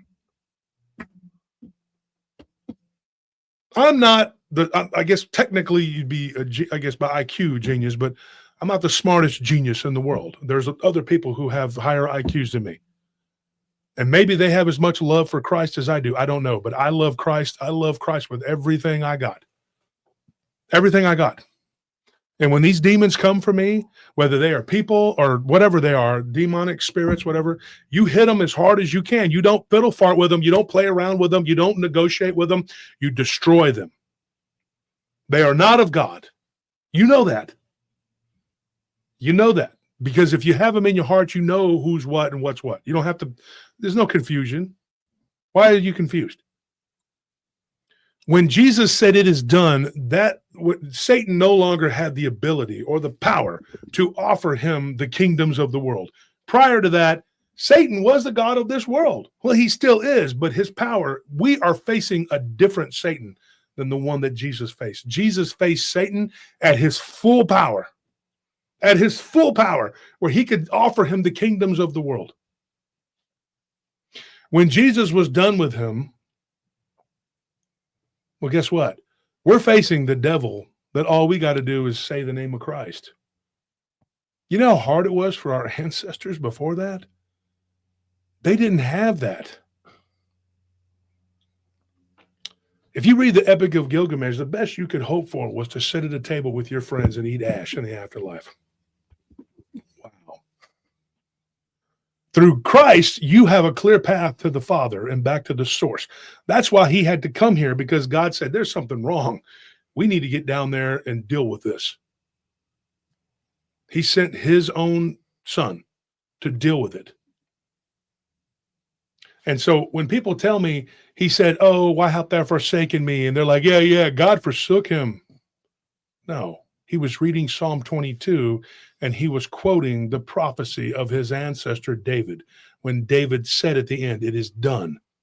And Jesus cried out, it is done, and died, but was resurrected. So I hope you understand. That's how we fight them. That's how we defeat them, is right there. And getting back to the roots of the true Christianity and who you are and your birthright, and these people who have usurped it and lie every day and put our people in harm's way, kill them, take their money, control them, lie to them, grind up their own children and feed them back to them. And then laugh. They put a black cube on their head and they worship Satan, literally. And then you tell everybody, they're the light of the world. They're God's people. They're their God's people. They're not your God's people. We are God's people. Don't you understand that? It is your birthright. Don't believe these people when they say replacement theology, because they're not reading the whole Bible. They're taking parts out of it and they're taking money and putting it in their pockets from a system that was created and built on money. They created money, and Jesus says it is the root of all evil.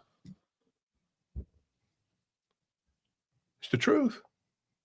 You know it's the truth. Search yourself and know it's the truth. Don't let the devil lie to you and continue to deceive you and allow these people to put a noose around your neck. You will never have peace if you continue to serve this evil system of the shaitan. I promise you. They have set up a system to deceive the nations of the world. And they're doing a good job of it. Another one is Islam. Islam was created based on Judaism completely. Halal butchering is the same as kosher butchering, which is nonsense. It's the suffering of the animal. If you're going to kill it and eat it. Why debase it? It's the most unholy thing you'll ever imagine. I made myself watch both of them. I've seen it with my own eyes. Do it.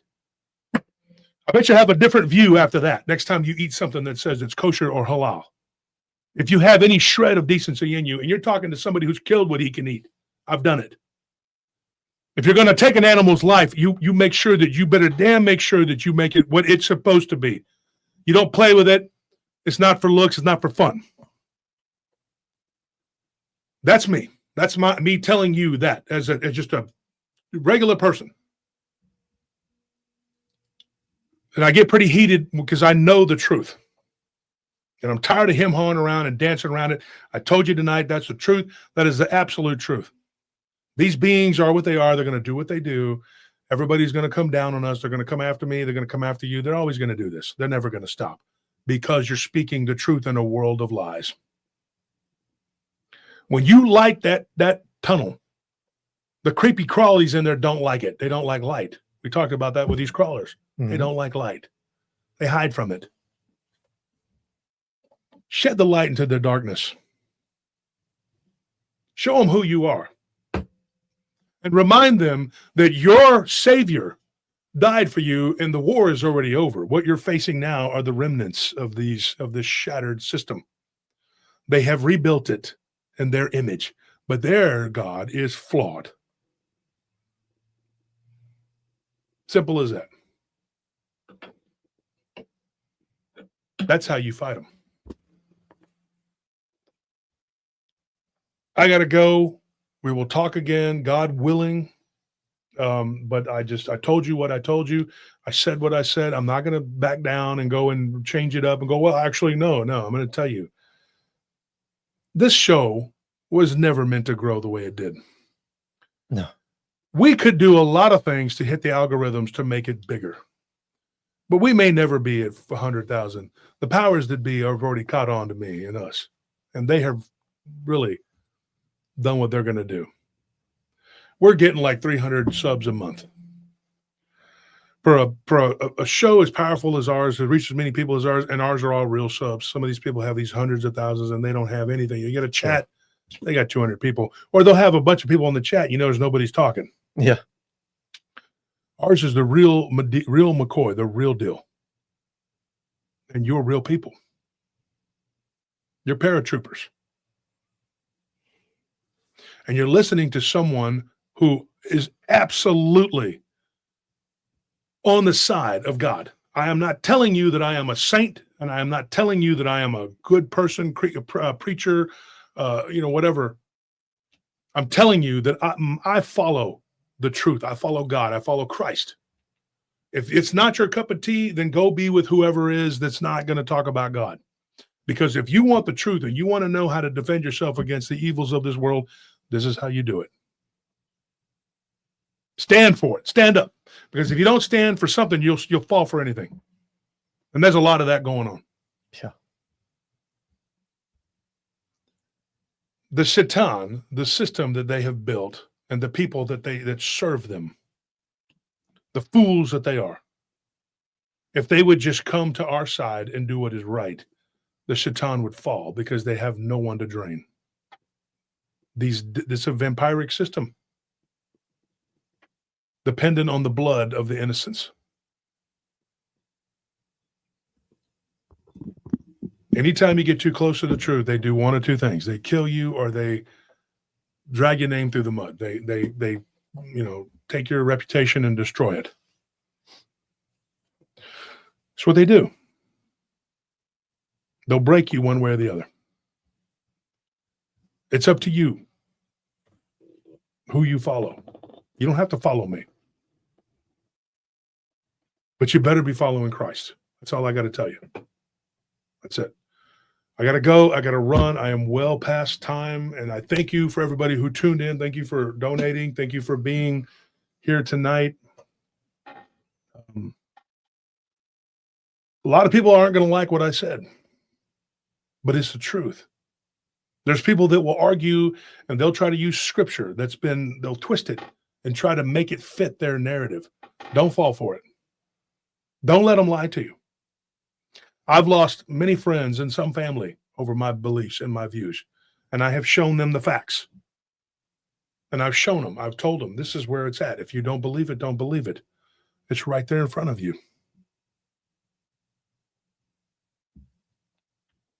They won't follow. They'd rather follow a preacher who's got the money being put into their pockets by these people. The money changers, the Pharisees, the Khazars. That's what they're going to do. Let them be. Like Jesus says, clean the dust off your feet and move on. I don't have time for it. I don't need anything but God.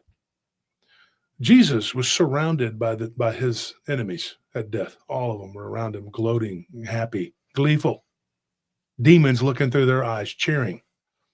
Yeah, we did it. We killed him. This is it. The Son of God. God sent this guy, and we just killed him like it was nothing. 3 days later, oh crap. Can you imagine the uproar? They were like, I thought we did this. And these demons are like, no, you didn't.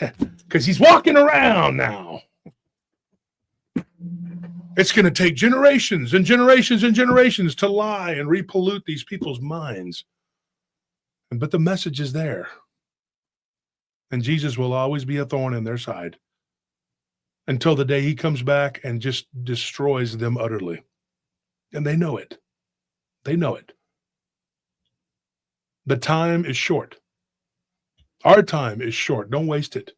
Don't waste it being a part of the evil system that they built, that they created. You are not Jews and you are not Muslims. You are Christian. And if you're listening to this show, you may not be a Christian, but I would strongly suggest getting in touch with us and saying the prayer and get your life right so that you don't have to live in fear. You could listen to this show and the encounters that people have and have no ounce of fear. Every now and then, an encounter when somebody tells me I'll feel some fear, I'll be like, whoa, that's kind of, that freaks you out. But for the most part, my heart doesn't even get up. I see it point blank. It doesn't even make my heart jump. People's hearts are going to fail them because they're not prepared. They're going to see one of these things and fall over dead. But not you. Not if you're ready. Not if you're prepared. You will not fear that comes at night. Right? You're not going to fear the arrow by the day. You're not going to fear the darkness. You have Christ. And remember, we already won. We already beat him. He did it a long time ago. Not by his time, but by our time. It was a long time ago. And the devil has been defanged. The only way he hurts you now is if you willingly allow it. Spiritual openings, allow that. Close them up. Say your prayers every day. When you wake up, when you go to sleep. There was a guy on Abe's channel the other night, and we told him, he said he's been delivered over and over again. He keeps having these demonic problems. You pray when you wake up. You pray all day long. I'm not saying to make it to where you can't even function, like you're autistic or something. I'm not making fun of autistic people, but one of my cousins is autistic, and he does, like, it interrupts his life. And I feel bad for him. He's gotten better. But I'm not telling you to do that. What I'm telling you to do is pray all day long.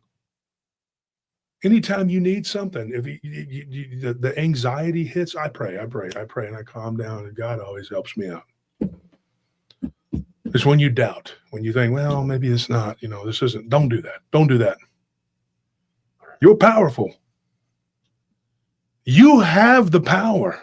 I tell everybody that. It's up to you. If this agreed upon illusion, if more people agreed the correct way, imagine what we could do in this world. The Shaitan wouldn't even have a place to, they wouldn't even be able to be here. They'd have to go back to where they came from. The usurpers that they are. This world does not belong to them. Doesn't. They're demons. I don't care what Islam says. They say, oh, well, the jinn came before us and they were this and that. Yeah, that's cute. That's whatever. And you're also followers of those people that killed Jesus. How about we talk about the truth? The archons and their descendants and the spirits of these descendants. That's what they are. This isn't your world. This is not your world. You were never supposed to exist. You are an abomination. You're an abomination unto God. That's why he destroyed it. Make no mistake. It's ours, not theirs. Don't let them lie to you. Don't let them fool you. Oh, no. Come on. You know the words. All right, guys. I love you. Thank you for tuning in. We'll be here tomorrow night, right? Yeah. Tomorrow night we come back and we do the everybody get on there and tell their weird stories. The call-in show. There you go. Thank you to everybody who donated. Thank you, Shadow Fury, who just donated. Bluestone says Jesus' blood gifted us his righteousness. Absolutely. Absolutely. Ken Lamb, thanks again. Will, great show. Truth is the truth. God bless. Prayers for Nellie and the family. Thank you so much. I'm not even going to repeat what Archangel said, but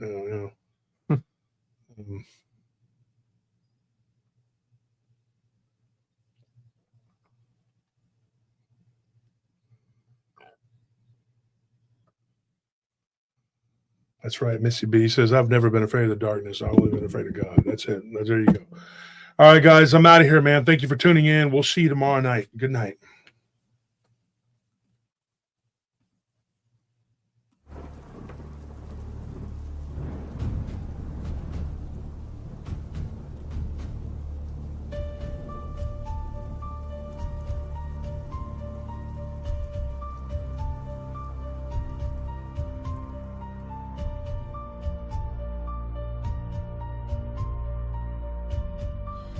Mother Mary, full of grace.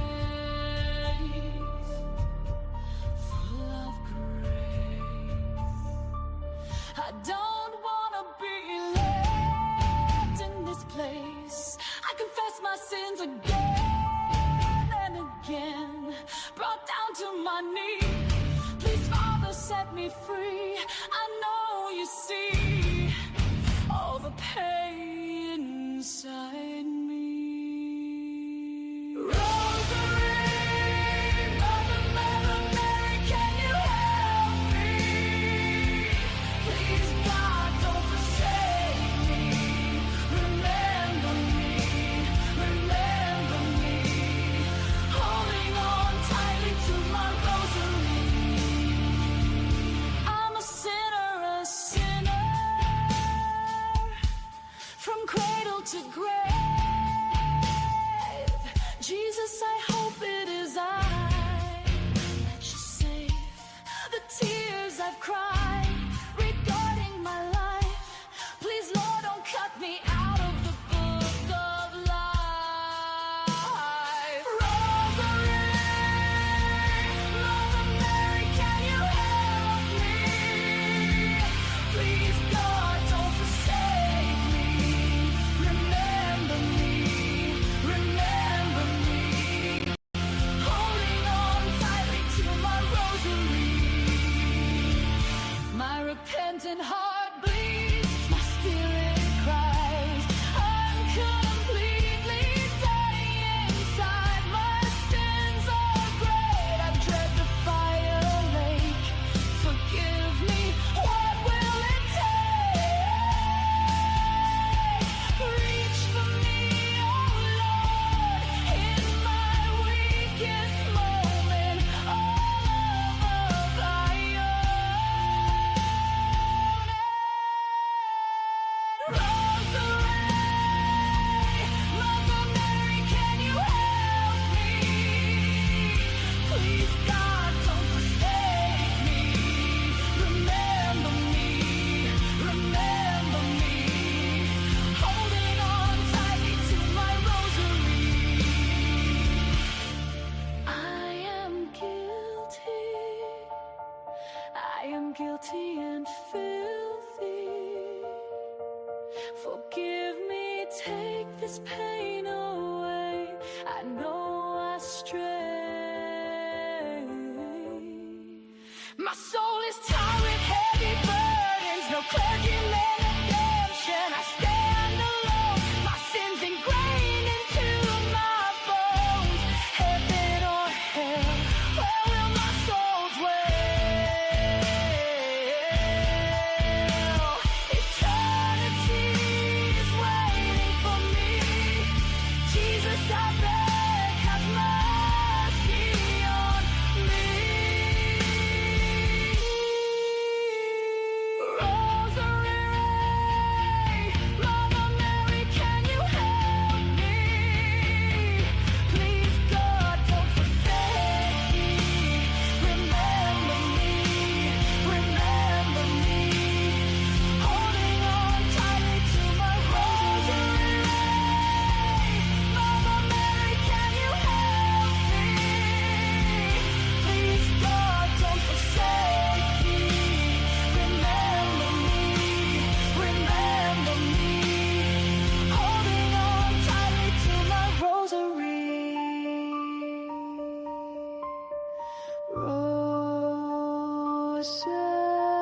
Rosarium Mater Maria, potens nemium.